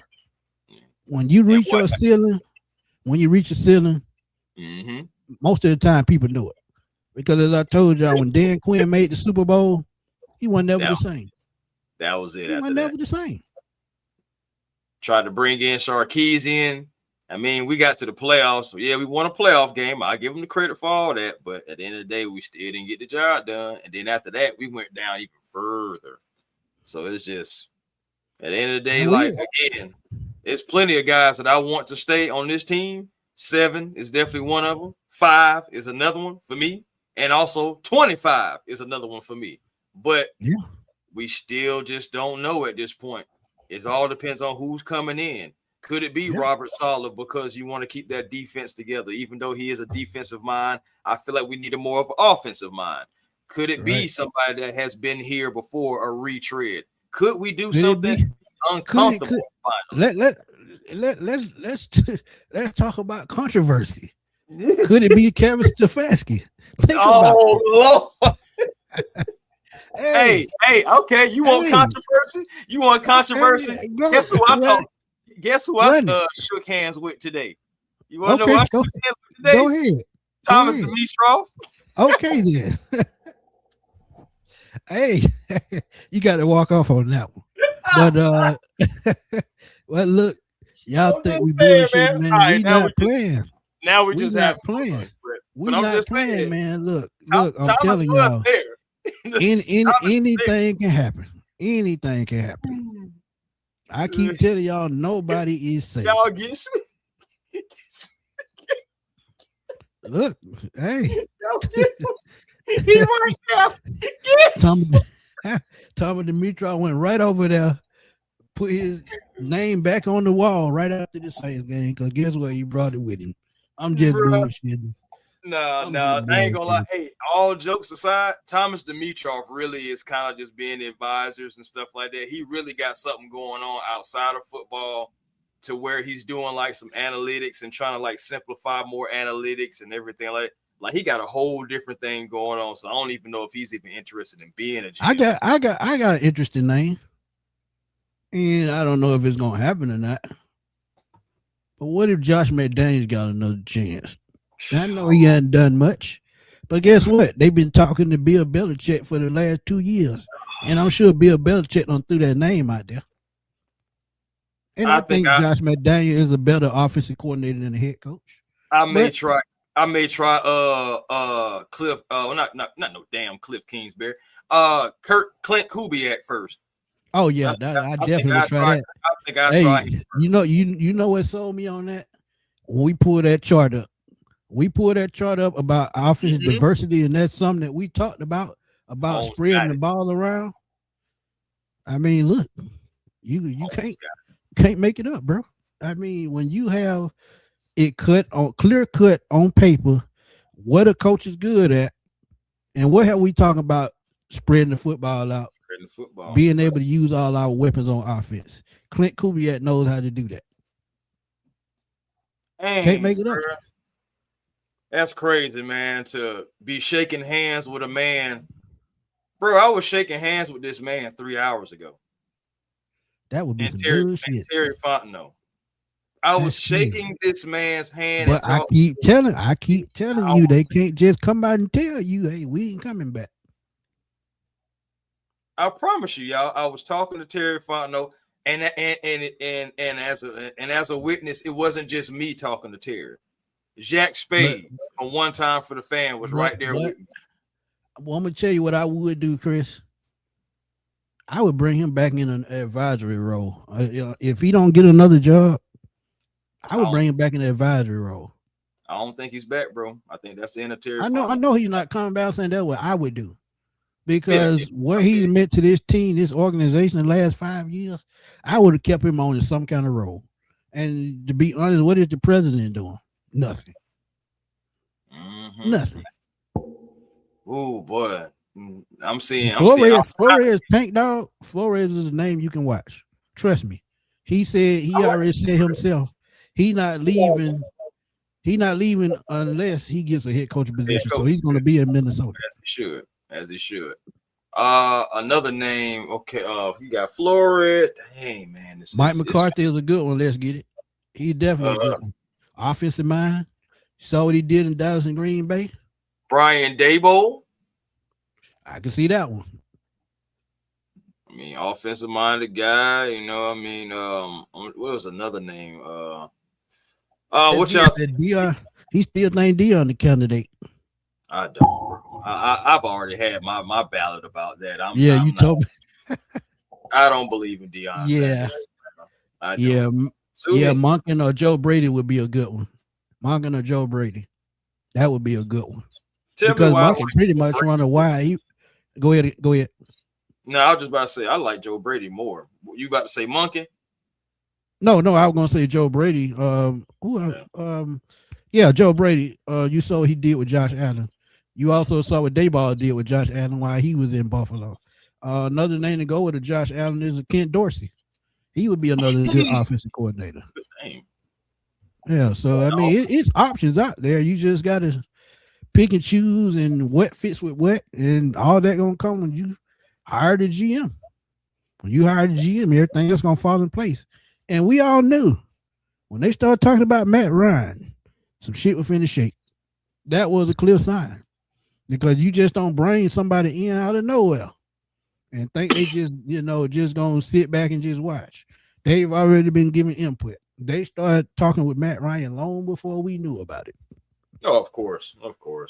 To be honest with you, they probably been talking to Matt Ryan since Matt Ryan left. Like, hey, we hate how we did you, and we want to try to see if we can bring you back in never advisory role. But for me, I'm going. I want Kubiak. I want somebody that's an offensive mind for real. And honestly, no college coaches, guys. No college coaches. I'm good on that for right now. Let's stay in the NFL. Ooh, John Gruden. That's an interesting name. B Hatch, appreciate your donation. You're a Saints fan. What's happening, man? Hey, appreciate you, my guy. No doubt. Oh, boy, it's been a hell of a season under here, boy. It just got better at the end. Dang, bro. Brian Daboll, Kevin. Why do y'all want them just got fired? No. I'm just throwing out names. I mean, I know we just throwing out names. We just having fun, man. We just having fun. I ain't gonna lie. We get some fancy. I'm German suplexing somebody in that front office. Somebody. But wouldn't that be something if they hire Stefanski? He Brian should do it with him. Wouldn't that be some shit? That'd be crazy. He said, "Nah, I got paid from a Saints fan, so he was donating." My guy. Yeah. That's what yeah. My man. Shout out to him, man. Furball, you got your gift, man. He said, "This for you. It came true. Let's go party." That's what I'm talking about, man. Look. Y'all done showed out tonight, man. Look. Hey, that is funny, Steven. That is Steven said, ain't it crazy? Ain't it crazy? We're gonna have a lot to talk about. For losing to the Saints. Then Raheem got fired for beating the Saints. Nah, trust me, he didn't get fired for beating the Saints, man. He got fired for inconsistency. That's what he got fired for. Yes, being inconsistent, not winning the game within the game, being this close, but no cigar. What the fisherman said, got to be quicker than that. So just at the end of the day, bro, we got to be better than that. And that also lets you know that finally Arthur Blank, for me, for right now, he listens to the fans, has made a believer out of me, because I did not think he was going to do it.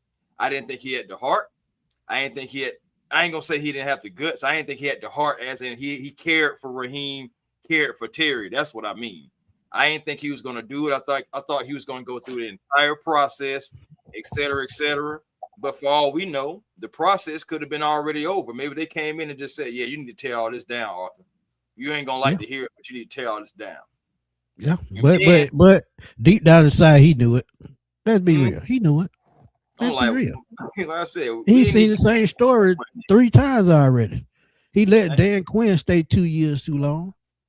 Arthur Smith, he started 0-5 his last season. Then Raheem came.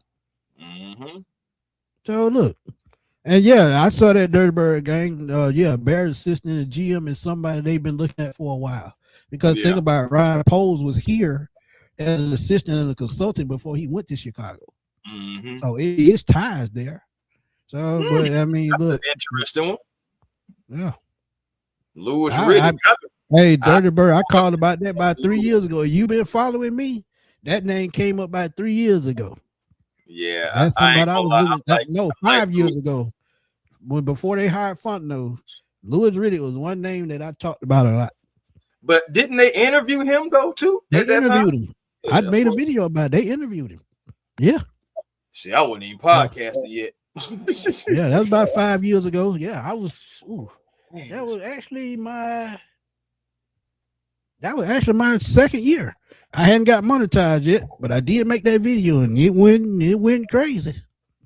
Right. Yeah. So I mean, he interviewed for the Eagles job that year. He interviewed not the Eagles, the Redskins. He interviewed for that job. He interviewed for the Falcons, the Browns, and the Raiders, I think. And then get hired by, and he already had experience with the Eagles and the Commanders organization. So it's head scratching to me as to why he hadn't got another GM job yet. I'm baffled by that. Yeah, Jermaine, Terry, and Raheem are both gone. It was a package deal. Remember, we told y'all they were tied at the hip, and they really were. They really were, man. I hate it for Terry, though. I ain't gonna lie, because I feel like his first couple seasons, he was still just learning how to become a GM. And then he became a GM. I mean, he was already a salary cap guy, but he learned how to become a GM, and he got us 4 starters. And I just felt Steve, like a little bit more time. Steve, a former Falcon player told me this. I'm not going to call a name. A former Falcon player told me this, that Arthur Blank wanted Penei Sewell, but they pressured him into taking Kyle Pitts. And remember, Penei Sewell, Michael Parsons was still on the board as well. So was Jamar Chase, but Jamar Chase. The very next pick was Jamar Chase to Cincinnati. I'm sorry, Joe Burrow wouldn't have had Jamar Chase if I had anything to do with it. Bro, I don't know what the hell they was thinking. And I know, don't get me wrong, we just lost Julio, the best receiver in football at one point. But when you lose a receiver, you go draft another receiver. We saw what Jamar Chase did at LSU. We saw what Justin Jefferson did at LSU. You passed on him as well. Yeah, you did. Passed on both. But that's what I'm saying, man. Some of these things you bring it on yourself. Yeah, he was still on. No, he got traded that same offseason. We drafted Pitts. This is why we got Pitts. He got traded right before we drafted Pitts to Tennessee. Nah, Rich McKay ain't going nowhere, Tommy. I keep telling y'all that. Rich McKay ain't going nowhere. Nowhere. Yeah, he was traded after the draft, but the trade was already in place before we drafted Kyle Pitts. This is why they drafted Kyle Pitts to replace Julio Jones, which was stupid because you don't draft a tight end and replace a wide receiver. Common sense 101. But again, this is why I keep telling y'all, if you're going to hire this next GM that they hire, stay y'all ass out the way. Stay out the way. Let the GM do his job. Let him bring in his quarterback, his coach, and make sure they're a perfect match. If they can be a perfect match, then guess what? We might have a chance of winning. And absolutely, this the first thing came to my mind. Michael Penix might be gone too. Oh, I ain't gonna lie to you. I just didn't want to say it. I was gonna. We already said it. We said it already. I didn't want to do y'all like that, but hey, I ain't gonna lie to you. he's a part of this whole conversation too. But you notice he's part of the equation. We kind of already indicated, because we said 7, maybe 5. You know what I'm saying? The 2 bookends, Pierce and Walker. Bro, what did I say 3 weeks ago? Nobody's safe. Nobody. The only people I think safe is those 2 bookends who went off this season, and that safety. Those 3 players are your new cornerstones. And there's no disrespect to Bijan. There's no disrespect to Drake London. But you got to find identity at the end of the day. What's your identity going into the new system? What's your identity? I want to know. Dude, man, I still think you need to be a run team. You don't know what your quarterback situation is going to look like, and you may have to have a bridge quarterback anyway. You might as well strengthen your offensive line. You got to. Your run game. Go ahead and give Tyler Algier whatever you got to give him. Keep Bijan safe, because you're going to need somebody else that can be a bruiser behind him. Don't run Bijan into the ground. Next season may be one of those years to where the run game is going to have to win you a lot of games. And your defense. Run the ball, play defense, have a serviceable quarterback, figure out what you're going to do for Michael Penix if you do or if you don't. At the end of the day, we still got a lot of stuff we got to figure out. So for me, I know that the run game can run, but I'm just saying. It's just saying, bring out triple. Hey, all I was doing was just saying, as far as with Robert Saleh, if you want to keep Jeff Obert, that's a way to keep Jeff Obert. That's all I was saying. Yeah, because all I'm saying is, remember, we had a guy, Ryan Nielsen. Yep, before Raheem got here. Yeah, before Raheem got here, we had 42 sacks that season. 42 sacks that year. Now we have a season to where we have eclipsed 55 sacks, 56 sacks, and have 57 sacks. 57. My bad. We got 57 sacks. That man, him and Nate Ollie and Jeff Obert should be going nowhere. But honestly, if somebody, for all we know, Clint Kubiak can come in and say, "I want a new defensive coordinator." Think what you gonna do. Yeah. Shout out to our boy RJ, man. Matt Ryan is being strongly considered for a high-profile front office role with the Falcons, similar to what Detroit has with Chris Spielman. And what did I just tell y'all about 15 minutes ago? When they brought in Matt Ryan, you knew shit was about to shake. Let's keep it real. And it's kind of screwed up because he has no experience, but at the same time, did Lynch in San Francisco have experience when he got hired? Nope. Mm-hmm. Those first 2 years was terrible. But guess what? He put the right coach in place. He put the coach put the right system in place, and he put the right staff around him. Robert Saleh went out to be a head coach somewhere else, but he came and brought his ass back as soon as he got fired. That's respect. That's true. That's respect. I mean, it is. He went right back. He did. He went right back. So, I mean, again, y'all, I mean, I feel like ultimately, no matter who we get, it's still not going to make the whole entire fan base happy. Because we can get Clint Kubiak, it's still going to be somebody that say, no, he ain't the guy. Robert Saleh, still, he the guy. Man, you know what? Sometimes I can feel like God himself can come and be our head coach, and it's still going to be like, he's not the guy. But let me make this point what I made a couple of weeks ago, and I said it for a reason. You remember when I said I would rather for a new coach to come in and have a losing season than to have a losing season with a guy that was already here? Yeah. The reason why I said that is because that new coach, even though he's losing, he's putting a new plan in place that we've got to adapt to. And if we adapt to it the right way, guess what? Everything gonna turn around faster than rather than later. And that's the God honest truth. I would rather go through one more losing season with a coach in his first year than a guy coming back for his third and we know his plan is not going to work. Mm-hmm. I said it. And I'm gonna stick with it. So we got another report right here. And shout out to our boy RJ again for always giving us the breaking news that we always end up breaking and doing our shows. So shout out to RJ, man. He said the Falcons say ZRG partners will exist on head coaching search. Sports Strategy Group will assist on general manager role search. The searches will be conducted concurrently per Mike Garafolo. And y'all know Mike Garafolo is that guy. Shout out to Jeezy, man. Jeezy showed me love on Good Morning Football weekend every single Saturday. So shout out to Jeezy, man. But we already knew this. This is why they brought these people in. And as I told y'all, Rick Smith applied for the job when we were looking out for our last GM, and he's helping with this search. So if he sticks around, don't be surprised.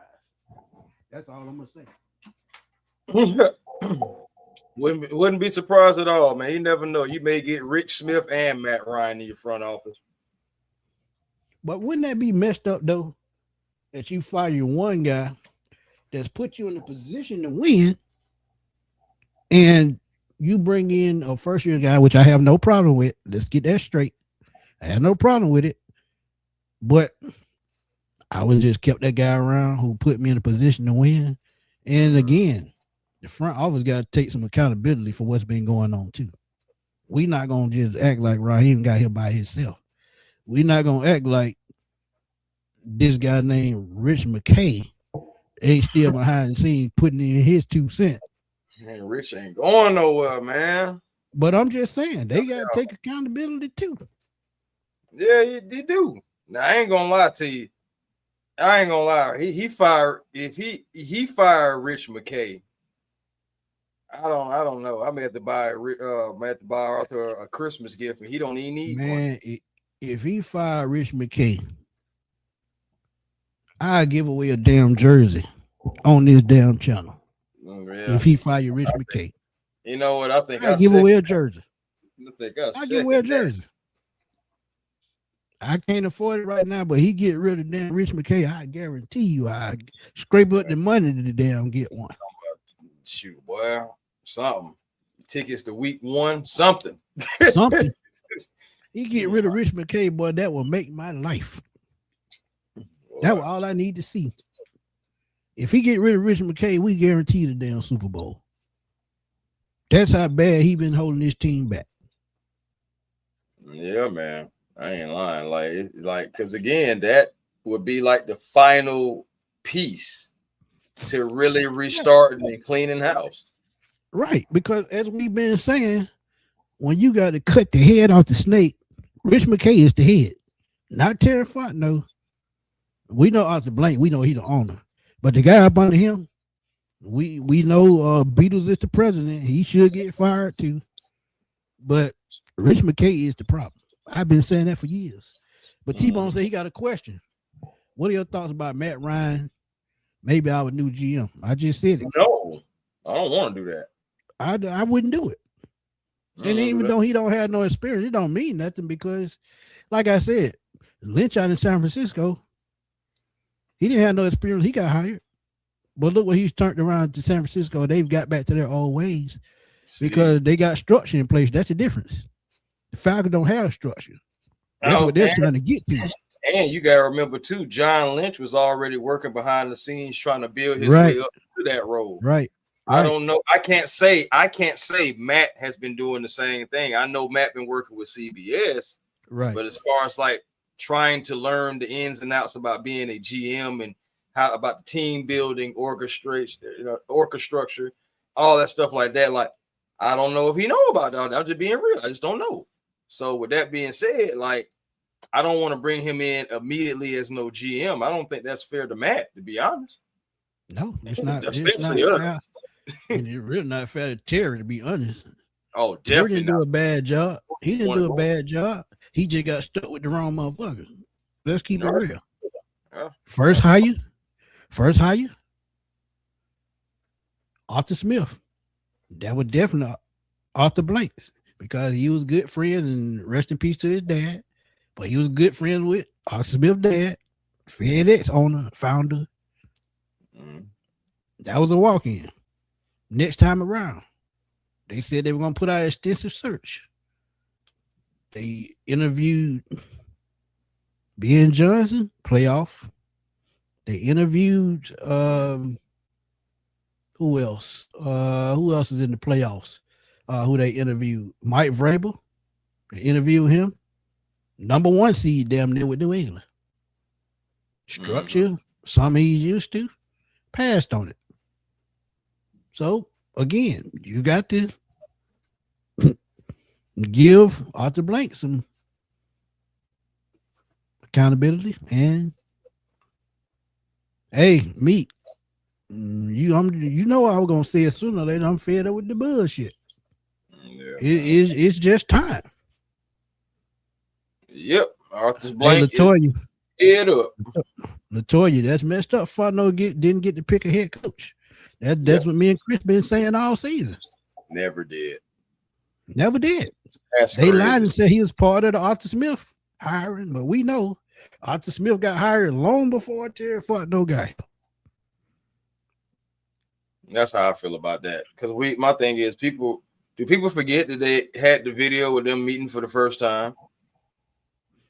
You was at the stadium that day. You was at the stadium that day. Yeah. Like walking to each other. Hey, how you doing? I'm Arthur Smith. Hey, I'm Terry Fontenot. Nice to meet you. Like, what?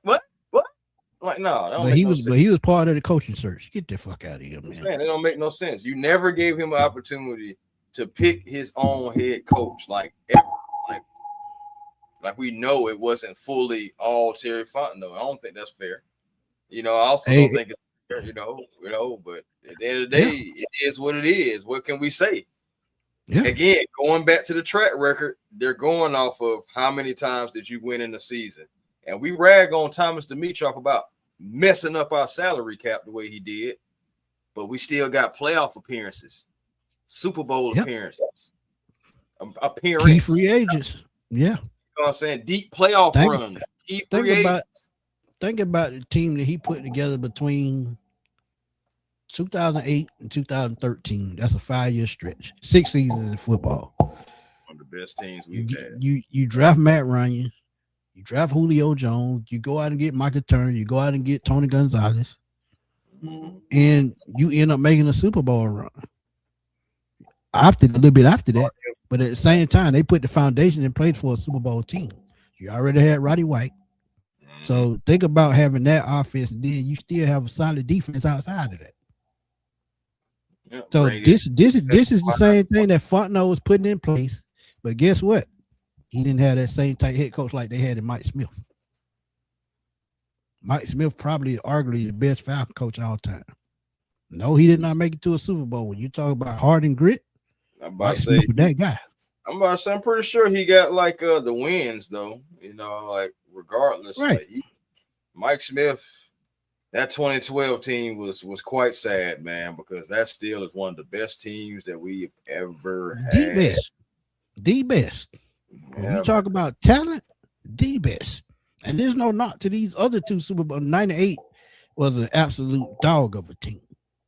But 2012, when you got a Hall of Fame wide receiver, a Falcon great, another wide receiver, a Hall of Fame tight end, and Mike Turner at running back with a future Hall of Fame quarterback. Come on, man. Come on.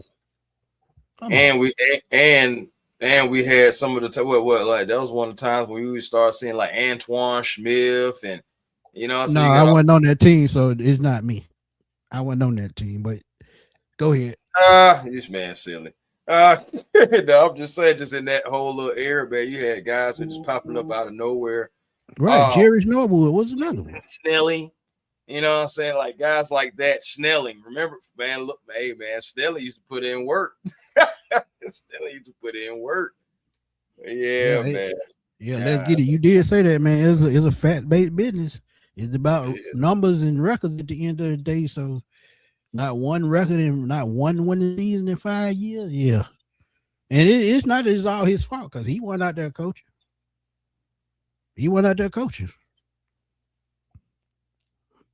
But when you put the wrong coach in place and you're driving the bus, hey, it happens.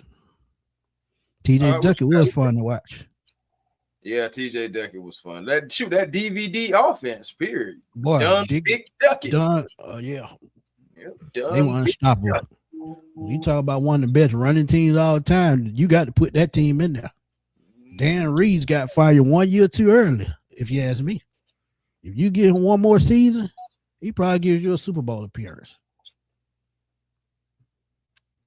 This is interesting. Another report: Falcons expect to interview a bunch of candidates, but belief amongst coaches who back channeled is that they've already picked their guy. And that's like what Smitty and me said, they probably already got a plan in place. Yeah, I got a plan in place already. Go ahead. I also said Blank is also PO'd at the front office about the Belichick thing. But he was the owner at the end of the day. That's a decision he could have overruled easily. That's his fault.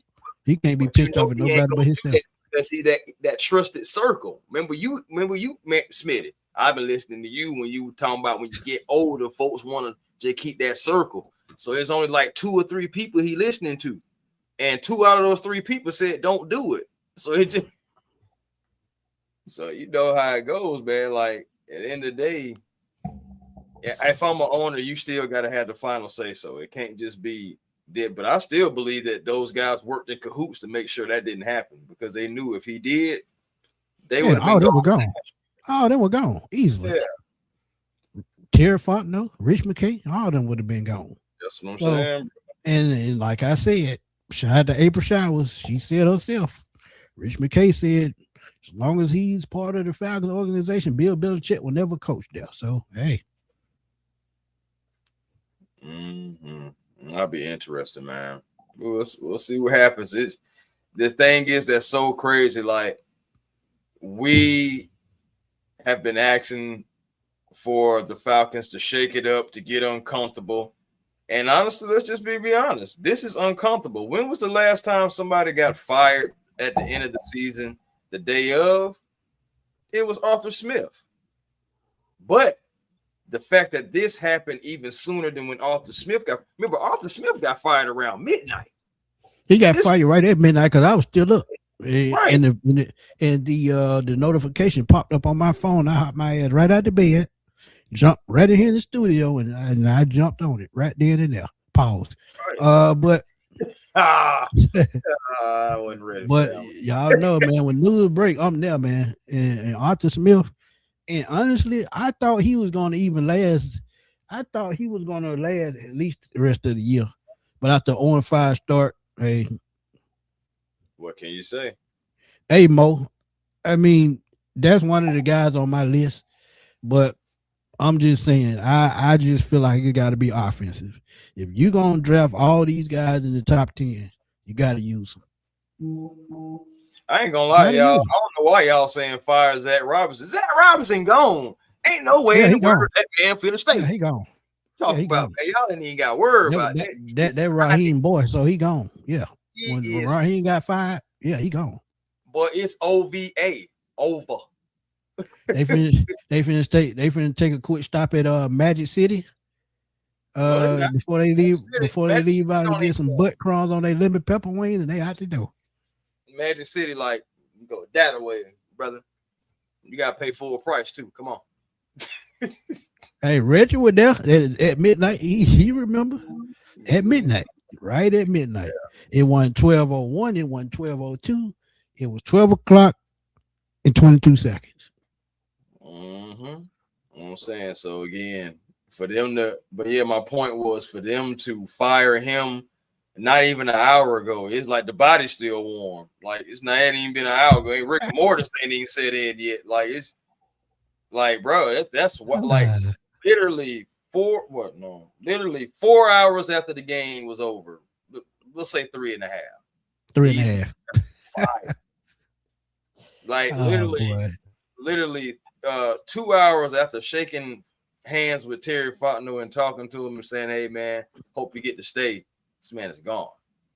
I gotta go check that out, man. That post game speech, because the way y'all sound like he was sounding dejected. He knew it, but like I told y'all, he probably been noted for a couple of weeks now. Yeah, he been noted. I mean, I don't know if he knew for a couple of weeks or not, because you know, kind of an arrogant guy. But I don't know if you knew it for a couple of weeks, but I have got to go see about this press conference that your guys are talking about because I didn't watch it or anything like that. And honestly, like him even walking off the field, he looked excited, walking off the field. So maybe it was one of those things where he like, yeah, and turned around and then you know what I'm saying, he got Arthur Blank looking at him like, and then he like, and they said RJ, shout out to RJ, man. He said Arthur Blank is gonna have a press conference on Thursday. Okay. Scheduled Thursday to address the media on Thursday morning, per the media advisory. So he'll be on Thursday and thoughts together, Woo. Man, there's a lot to take in out there. Oh boy. It started off so smooth, but it ended even better. Man. But we're gonna stay on about 4 more minutes to get the 2 hours in. Because if they get the 2 hours in, I won't have to worry about no processing to pop right up. Hey, listen to this. Go ahead. Listen to this.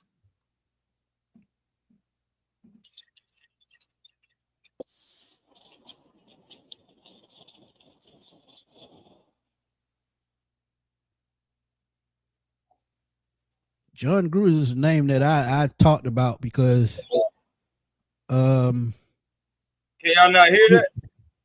No, I can't hear it. Oh, son of a gun. Okay. 1 second. You want me to put it up on the Twitter? See if I can find it on the Twitter. I got you. 1 second. Hey, me, sure they're gonna be a long 6 months. But y'all know I'm here for the ride. Pause. No, we're gonna be. All right, hey, I thought about that too, man. I can hear it now. Rich McKay at the Falcon GM. I thought about that too. Let me tell you something. You're not gonna upset me tonight after this good news. Sure. You're not gonna upset me tonight after this good news. Oh boy. Yeah, man. Y'all, both of y'all tripping. Both of y'all need to go time out. Both of you. Man, you first because you started it. Craig said God is good. Won't he do it? He absolutely will. Furbo, I thought I read your super chat. Let me see. I think I did read your super chat. Unless you put up another one. You did. My bad. I apologize about that. Yeah, see, that's super. Thank you for the super chat, man. Appreciate it as always. He said it's crazy. I told people that we went 8-9 and fired them despite a good run. I had this weird feeling this was gonna happen. It came true. Let's go. Yeah. I mean, Furball been on it for the last month and a half. Yeah, Furball been praying. Lord, don't you do me like, I appreciate you. Hey, you got your wish. You got your wish. Got them prayer warriors out here, man. He didn't. I mean, Furball didn't bad down once. Didn't bad down once. Let me see. Yeah. I'm a little behind. My bad. I'm so excited about this fire and I can't. Let's see. E-Roy, appreciate you. He said B. John Drake definitely safe because that's your money. That's your money. True. That's what's in the seats. I got a question about that though. E-Rod, I got a question about that. Do you think Drake London is a $35 million receiver? That's all I'm asking. Do you think he's a $35 million receiver? Do you see him up there with Jamar Chase? Do you see him up there with Justin Jefferson? I want to know. That boy Tommy Gunn said Falcons, no experience necessary. Come on, man. Dang. Y'all wild, boy. I know, I ain't gonna lie. I get it. Kyle Pitts could be gone, man. Yeah, I could see it, Tony. But I mean, Drake London, $35 million. Yeah, $35 million. I just don't see it. Because let me ask you this, then, Smitty. Like, what would do it for you for Drake? Like, would Drake have to have like a 2,000-yard season? Would he have to score 10 touchdowns in 1 year, 15, 20? I just want to know, like, what would make him a $35 million wide receiver for you? Because Jesus Christ, give him another skill set. I'm gonna just keep it real. And Mo, I'm with you, Mo. Mo said 25, 27. I'm in that range. Right there. Because I mean that's T. Higgins. And to be honest, T. Higgins is probably the skill set that I see him mostly as a number 2. I don't see him as a number 1. There's no disrespect to his skill set. I just feel like a number 1 has game breaking ability. That's what I feel. And I know he can make big plays, but he's a T. Higgins type receiver. He's a big body. He can make contested catches. And can he really take over a game? Like a Jamar Chase, like a Justin Jefferson. I mean, we have seen him this year take over games, man. I can't do Drake like that. I mean, I just can't. But you think about it, he is the Falcons' number 1 wide receiver. Agreed. You know, agreed. I will put that out there. Yeah, he is the Falcons' number 1 receiver, but Smitty, I mean, Drake is a dog. I'm just like he's one of those type of players. So do you see him as a number 1 on another team? Number 1 on another team? I could, depending on the team, though. Okay. Depending on the team, though. Like right now, if Drake London goes to the Jacksonville Jaguars, I think he's the number 1 over Jacoby Myers. Yes, I do. And TJ, this is all I'm saying. Can Drake take top off the defense? No, we already knew when we drafted him, he was a slow Mike Evans. Okay, that's all I'm saying. That's all I'm saying.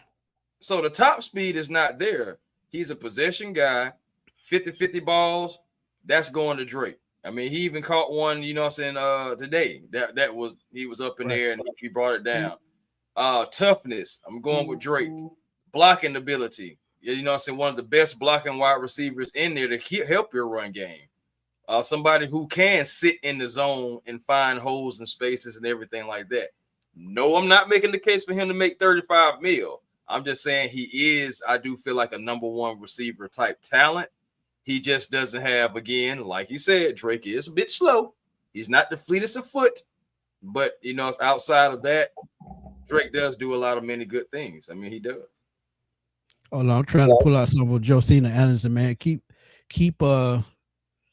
answering questions because I've seen something very, very But yeah, no, I'll just again, that's just what I think about Drake. I think Drake.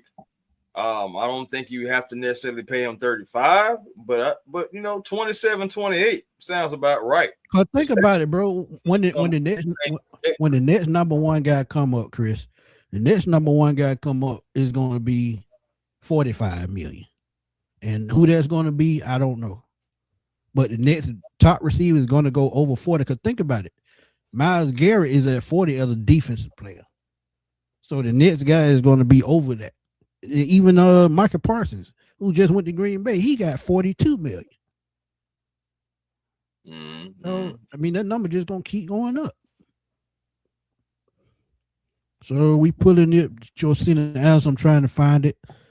As I said, so man, we'll see because here it is right here. Look, I'm finna pull it up right now. So this is what we talking about. I hate to keep holding y'all, but I'm just too excited about this for some reason. Because I just feel like this is just going to change our fortune.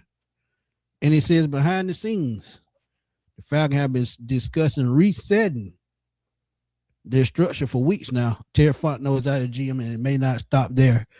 And Arthur Blank is taking back control of his building. So does that mean Rich McKay is next? I have to see it to believe it. I won't believe it until I see it. That's where I'm at. Oh, man. Straight up. That's where I'm at. Ooh, boy. I believe it when I see it, and I won't believe it until I see it. Hey, Hatch, this chat always active, man. This chat is always active. Yeah, man. Now I ain't gonna lie. We've been going a little bit more stronger than we normally do today, man. I ain't gonna lie. We have every reason to. This show was about to end literally an hour ago, and then boom, the bomb drops, and it's just the bomb dropped about an hour and 30 minutes in, and the top just flew off. Right. That's what I'm saying. So hey, again, Steve, I take that job as a consultant. I will. Hey man, I ain't gonna. I don't play Madden no more, so I be doing a whole lot better. Hey, I ain't gonna lie to you. I'm gonna tell them folks to make some real bad, some real tough decisions. Hey, I gotta give a shout out to my boy, man, Marlon Malcolm, man, real good friend of mine. Shout out to you, Marlon. Sports Block. He's done a lot of shows with me on YouTube, and when I started doing the live stream, he was right there with me. So shout out to my boy Marlon. We gotta have him back on the show soon for one of these off-season shows. So I'm gonna reach out to you. I know I got to call you, man. I got to call you. We got so much to talk about now. I'm telling you, even more to talk about. Hey, Terrence said he just woke up and got the news. He woke up out his sleep, but he probably jumped up quicker when he go to work. I'm trying to tell you. Yeah, I hope Nate ought to come back too. I agree. But in the chat, man, I want y'all to answer that, man. Do y'all think Rich McKay gonna get the axe? Because Smitty, did I send you that thing, by the way, about what Drake London? Nah, Hold on, let me see. Yeah, I did. Twitter. Oh, let me see. Make sure. Yeah, Drake London talking about his future here in Atlanta. You know, talking about how he feels about the Falcons, et cetera, et cetera. Just it's just about a minute long. Just want y'all to hear what. That's what I'm saying. Nobody is safe. Y'all thought I was playing. You slamming your helmet after something. What went down? What were you frustrated at? Just emotions, letting myself go a little bit. I'm a very, very competitive person. Kind of have that fire about me. Sometimes it could get a little bit much, especially in an emotional game like this. Really care what we're playing for, but we're playing against the Saints, so it means something. You happy here? Do you think this team has the capability? Am I happy here? Yeah, hell yeah, I'm happy here. I think people got the narrative wrong about all this extra stuff, but you may not know me. I don't really quit with nothing. So I love this team. I love the people. I love the city. I love the fans. And they accepted me. So I'm going to do everything in my power to try to go out here and win for them and create a winning culture. I know you love to win, and that's the most important thing. Yeah. You feel like this team down the road has the capabilities to get it done? I think we're scratching the surface, but I don't want to play with that lightly because I've already said that before. I think we just need to get over this hump, over this hill, and I think the future is very, very bright with the talent we have. You feel you're close? Yes. First season sweep for the Saints. Drake, there's video of you slamming your helmet. If he's saying that, and we've been saying that for God knows how long, and the problem is the coaching, guess what? They finna fix the problem finally. They about to fix it. Finally. Don't saying, bro. Boy. That's what it's all about, man. Trying to make the right decisions to get your franchise into the right direction, because 8 losing seasons is just unacceptable for any owner. So especially the city of Atlanta, and all we want is a winner. That's all we ask for. That's it. You know, I mean, it may seem like it's a lot to ask, but it ain't. The city of Atlanta, the people of Atlanta want somebody that they really feel confident. It ain't just about going out there saying, "We ready for y'all." It ain't just all about that. It's about really feeling that and really feeling the fact that, hey, yeah, we are ready for y'all. We got the right coaching. We got the right players. Guys are executing. Coaches are putting the right situational game planning. We not holding timeouts. We not going on losing streaks of 5 games, 4 games, 3, all that stuff like that. Yes, I want that for our fan base to really, when we singing that "We Ready" song by Archie, R.I.P. Yeah. You know, so when we really saying that song, we really believe it. Yeah. Shout out to my boy Carl, man. Carl Henry, man. Shout out Big Detroit Lions fan. I had him on the show before, man. He knocked it out with me and Jerry Ball once before, man. Former Detroit Lions legend. Shout out to my boy Carl Henry. He's always in the lab with our girl Eb. And they do their things on Twitter, man. The Twitter spaces and all that, man. So shout out to them, man. But Detroit had a 9-8 season, another winning season. I hope Dan Campbell finds another offensive coordinator, man. I hope he do, because they got something special in Detroit. They do. And the way they played against the Bears today, it showed that. Terrence said he think McKay gone too. He said Blank not playing. Yeah. I hope so, bro. I ain't gonna lie to you again, but I'll believe it when I see it. And when I see it, I'll believe it. That's just that right there is like the final domino, and that's like you know, say Cain and Abel right there almost. I know right. I know what happened with that story, but I'm just saying like that's like a brotherhood that's got to be. And my brother's keeper. Have you ever seen Sugar Hill? I'm just saying like I was just saying like, man, if you ever seen Sugar Hill, if you ever seen Nino Brown and G Money, it just all that stuff is just one of those situations. They tight.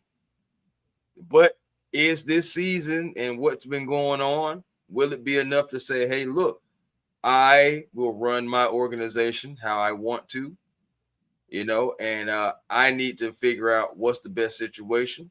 And right now, y'all just haven't put me and my franchise and my fan base in the best situation. Right. Ain't Shout out the wrong. Bags, man. What's good? Go ahead, Chris. My bad. What's happening? Nah, that boy Bags said you and Chris called it earlier this season, maybe around week 7 or 8, especially after the New England and Colts losses. That Raheem had lost his locker room, even last year in the street. Yeah, we've been talking about it. Because one thing about it, once you lose the locker room 9 times out of 10, you're not getting it back.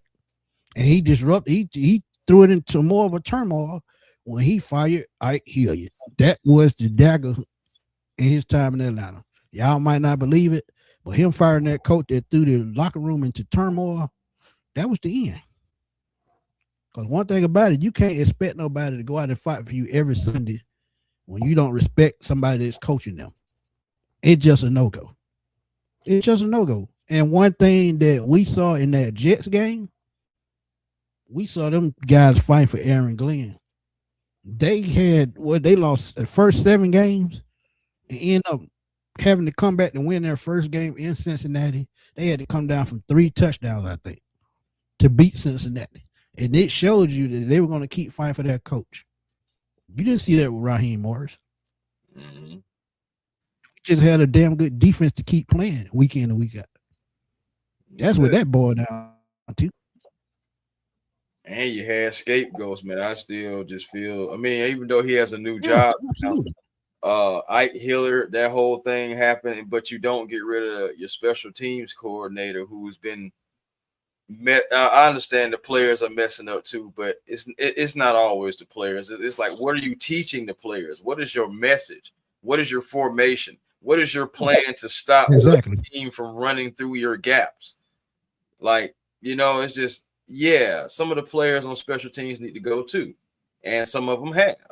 But at the same time, there's no reason you should be keeping Williams. I expect Williams to be gone, Robinson gone, Olbrich and Ali. Those are the guys that I really want to keep.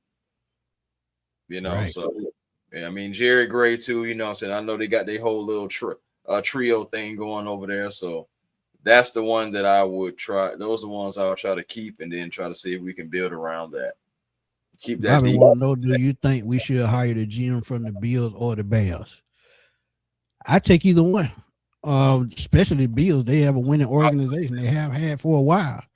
And like I said, sometimes when you pick from a winning organization, and I take the Steelers for another example. And people keep talking about Mike Tomlin might get fired after this game. That's up to Mike Tomlin. They've already said he's safe unless he wants to go. He wants to go. Yeah, unless he wants time for a change. But, you know, the GM for it just, to me, I think the GM that we hire, they're going to already have a plan in place. And I think it's going to have to be a winning pedigree. Point blank, period. Whoever you hire, they're going to have an excellent plan in place as to how to keep making this team grow what they already have. And I keep telling y'all, we not that far away. It's all about structure. That's just something that they just haven't had. Point blank, period. If this team had structure, we'd be farther ahead than we are right now. That would be something interesting. I know Tay was saying that Jay Ben, the guy on Twitter, remember he's like a a guy that says that be having information, insider type Right. guy, and he was saying that he was told that Morris was asked to fire Zach Robinson. I said that. You remember I said that. You remember I said that a couple of weeks ago. He was going to have to come to that decision to fire his boy, and he probably said no, and that was probably the end of it. I mean, but yeah, you look at it because he like you said, that's his guy, man. Jimmy Lake was one thing, but it's just like, you want me to fire Zach too? But it also, you look at it like this: if I fire Zach, it makes me look makes me look bad, makes me look worse, right? Because it's like now I'm caving in to exactly what the narratives have been saying, that Zach isn't the guy. And if I cave into it, that means I believe that Zach wasn't the guy too. And it's gonna make me look bad. Deep down, he know that shit. He know it. Yeah, it's gonna make him look standing worse. there watching it. No. If you give your friend a chance, that's all fine and dandy. If he's not doing his job, just like any other guy on the job, he got to go. Just like you didn't have a problem with firing I hear you shouldn't have had a problem with firing him. It's just that simple. And since Terry Fontenot didn't put the foot down on neither one of those guys, that's probably why he lost his job. Oh, definitely. See, sometimes you got to make a tough decision. This is why, perfect example. You remember in Chicago and Carr, he up that direction up north. Remember when Jerry Krause and Michael Jordan got into it real bad? And Michael Jordan didn't really want to come back until Jerry Krause was gone. Mm-hmm. Guess what happened? Jerry Krause got the hell on. Yeah. And Mike retired. Mm-hmm. Mike retired. So look, sometimes you can't make the tough decision. Guess what? Your team gonna suffer. Right. And it happens a lot in pro sports. It happens a lot.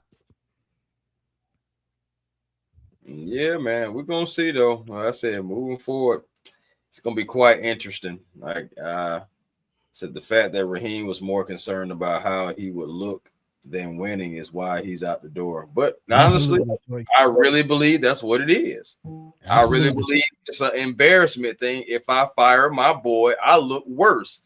And you want me to go trotting out there on the sideline after 2 years in a row I had to fire my boys and listen to that fan base saying, "Whoa, told your dumb ass." But think about it though, Chris. Think about this too, though. Think about this. Just like you turned around the defense, you could have had the right guy and turned around the offense and been battling for a Super Bowl next year. But you'd rather let your pride get in the way of doing that and firing your boy, who you know hadn't done the right thing. If that's true. But think about it, because let's be real. If the shoe was on the other foot, I guarantee you Zach Ross would have fired his ass if he wasn't doing his job. Let's keep it real. I do think so. Okay, that's all I'm saying. He'd have been saying, "You're twisting my arm," but I guess my arm's twisted. Been out of here, that. You out of control. Just saying. Said and Raheem gave no updates on Troy and Braylon. There are no updates on Troy and Braylon. There's nothing to update. There's nothing to update. You damn sure finna update that contract because both of their heads gone. Yeah. You gonna update it, all right? Updated with denied. Oh, Lord have mercy. No, it ain't race based. I'm just saying, if the shoe was on the other foot and Zach had to make a choice to keep his job and fire the coach that was up under him, God damn it, he would have did it. Oh, Meat Washington said, "Tell Raheem he better find a way back to the Rams."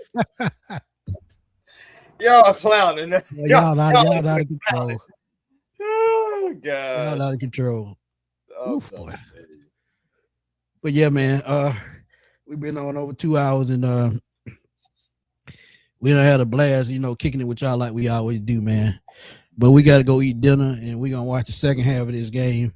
And actually, the Baltimore Ravens up 10-3. So some of y'all, if y'all want Mike Tomlin, y'all might just get him if he decides to leave. He really ain't got nothing out there like that for real, outside of right.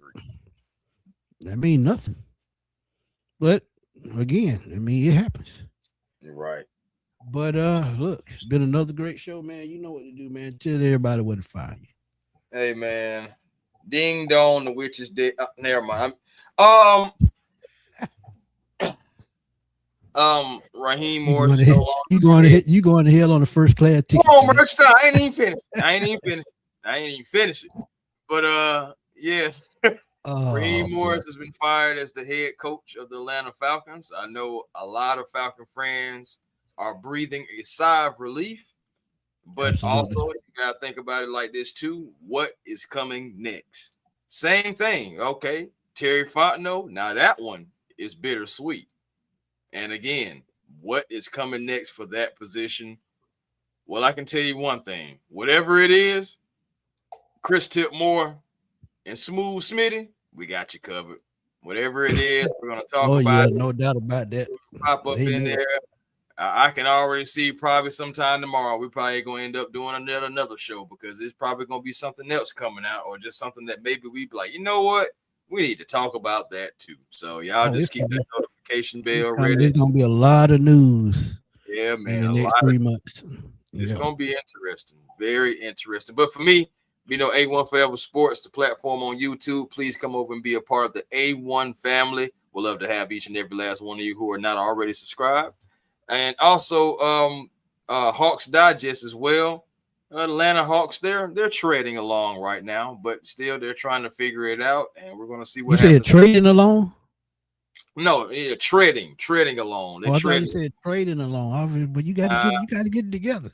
Nah, they're not trading yet. Well, we're gonna see if they trade at all. They could stay pat. I mean, they could try to make a small move or two. We'll see what happens with that. But y'all make sure y'all check me out on the Hawks Digest and also Twitter A1 Forever, Instagram A1 Forever, and the real A1 Forever on TikTok. Again, y'all made this show. You know what I'm saying? We just hoping narrating it. And hey, man, again, we're gonna see what happens moving forward. Hate it about Terry, understand it about Terry. Hey, Raheem, and until next time. Well, it won't be. Facts. But yeah, man, y'all know where to find me, man. And man, y'all made this one of my best shows to date, man. 27 donations tonight, man. I appreciate y'all. Appreciate y'all, man. Appreciate y'all. Even the Saints fan that stopped through Hatch. Appreciate you, my guy. And I know him from NFC South Roundtable, so he's been following me for a while now. But yeah, we don't care what kind of fan base come in here. We welcome everybody. I got fans from the Raiders, the Saints, the Bucks, the Panthers, everybody across the league, the Vikings. I can go on and on that follow me. So thank y'all for coming through, man. We truly appreciate it. Also find me on Twitter at FatBoySlam_21. Also find me at Smitty Sports Machine. I give latest breaking news, headlines, my thoughts on the topics. Even fan questions. If your fan question make for a good video, I clip it out, put it on the screen, and I get my thoughts on it. But sometimes I've had one to blow up, hit 10,000. So if you got a great question, drop it in the comments under one of my videos. Hey, we'll see what happens. But RJ, one more clue tonight. Well, not clue, one more record. The Jets, the first team in NFL history tonight, record an interception. And could you be surprised? They traded Sauce Gardner, so I'm not surprised. Yeah. It happens. Yeah, but, that whole Sauce Gardner thing, that wasn't a good trade, man. Okay, even for the coach, it's like Coach what? Yeah. That was just stupid. Yeah. Go ahead. My bad. No, you're right. It's just like, I was just like, yeah. Don't make sense. Like, yeah. But either way it goes, I'll tell you what does make sense. The Atlanta Falcons cleaning house and moving forward. But I'm going to tell you what doesn't make sense. The fact that the Falcons, we don't really know what direction they're about to go. So, but people are saying that they probably got their guy. I'm hoping that I'm not going to see something crazy. I'm hoping I see something that makes sense and you know, something that can help build structure. I don't want to see nothing crazy. I'm not even going to speak it out there in existence, but I'm thinking in my head, and I'm just hoping I don't hear that. But anyway, Smitty, it's all yours, fam. Take us home. Yeah, man. Yeah, man. Great show, man.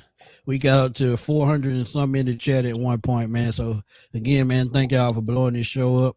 And we went on an extra hour for y'all, man, because that was the dude we were waiting on. And look, as soon as I get off, I'm gonna give more solo thoughts on a quick 5-minute video so y'all can tune into that as well. But again, thank y'all for tuning in, and we're gonna catch y'all on the next one. Might be tomorrow at noon. We'll see. We'll see how the schedule works out. But since we already got the news, we may jump on again tomorrow just to sail it on through. But this for your boy Chris, your boy Antoine Smith. We signing off for the season finale. Falcons beat the Saints 19-17. We're going to holler at y'all soon, man, because this is going to be a busy off season. Stay tuned for the latest news. And like that guy over there said, go to Hawks Digest, man, because the Hawks finna make some moves too. So y'all keep staying tuned with that boy over there on Hawks Digest. Peace. Yes, sir.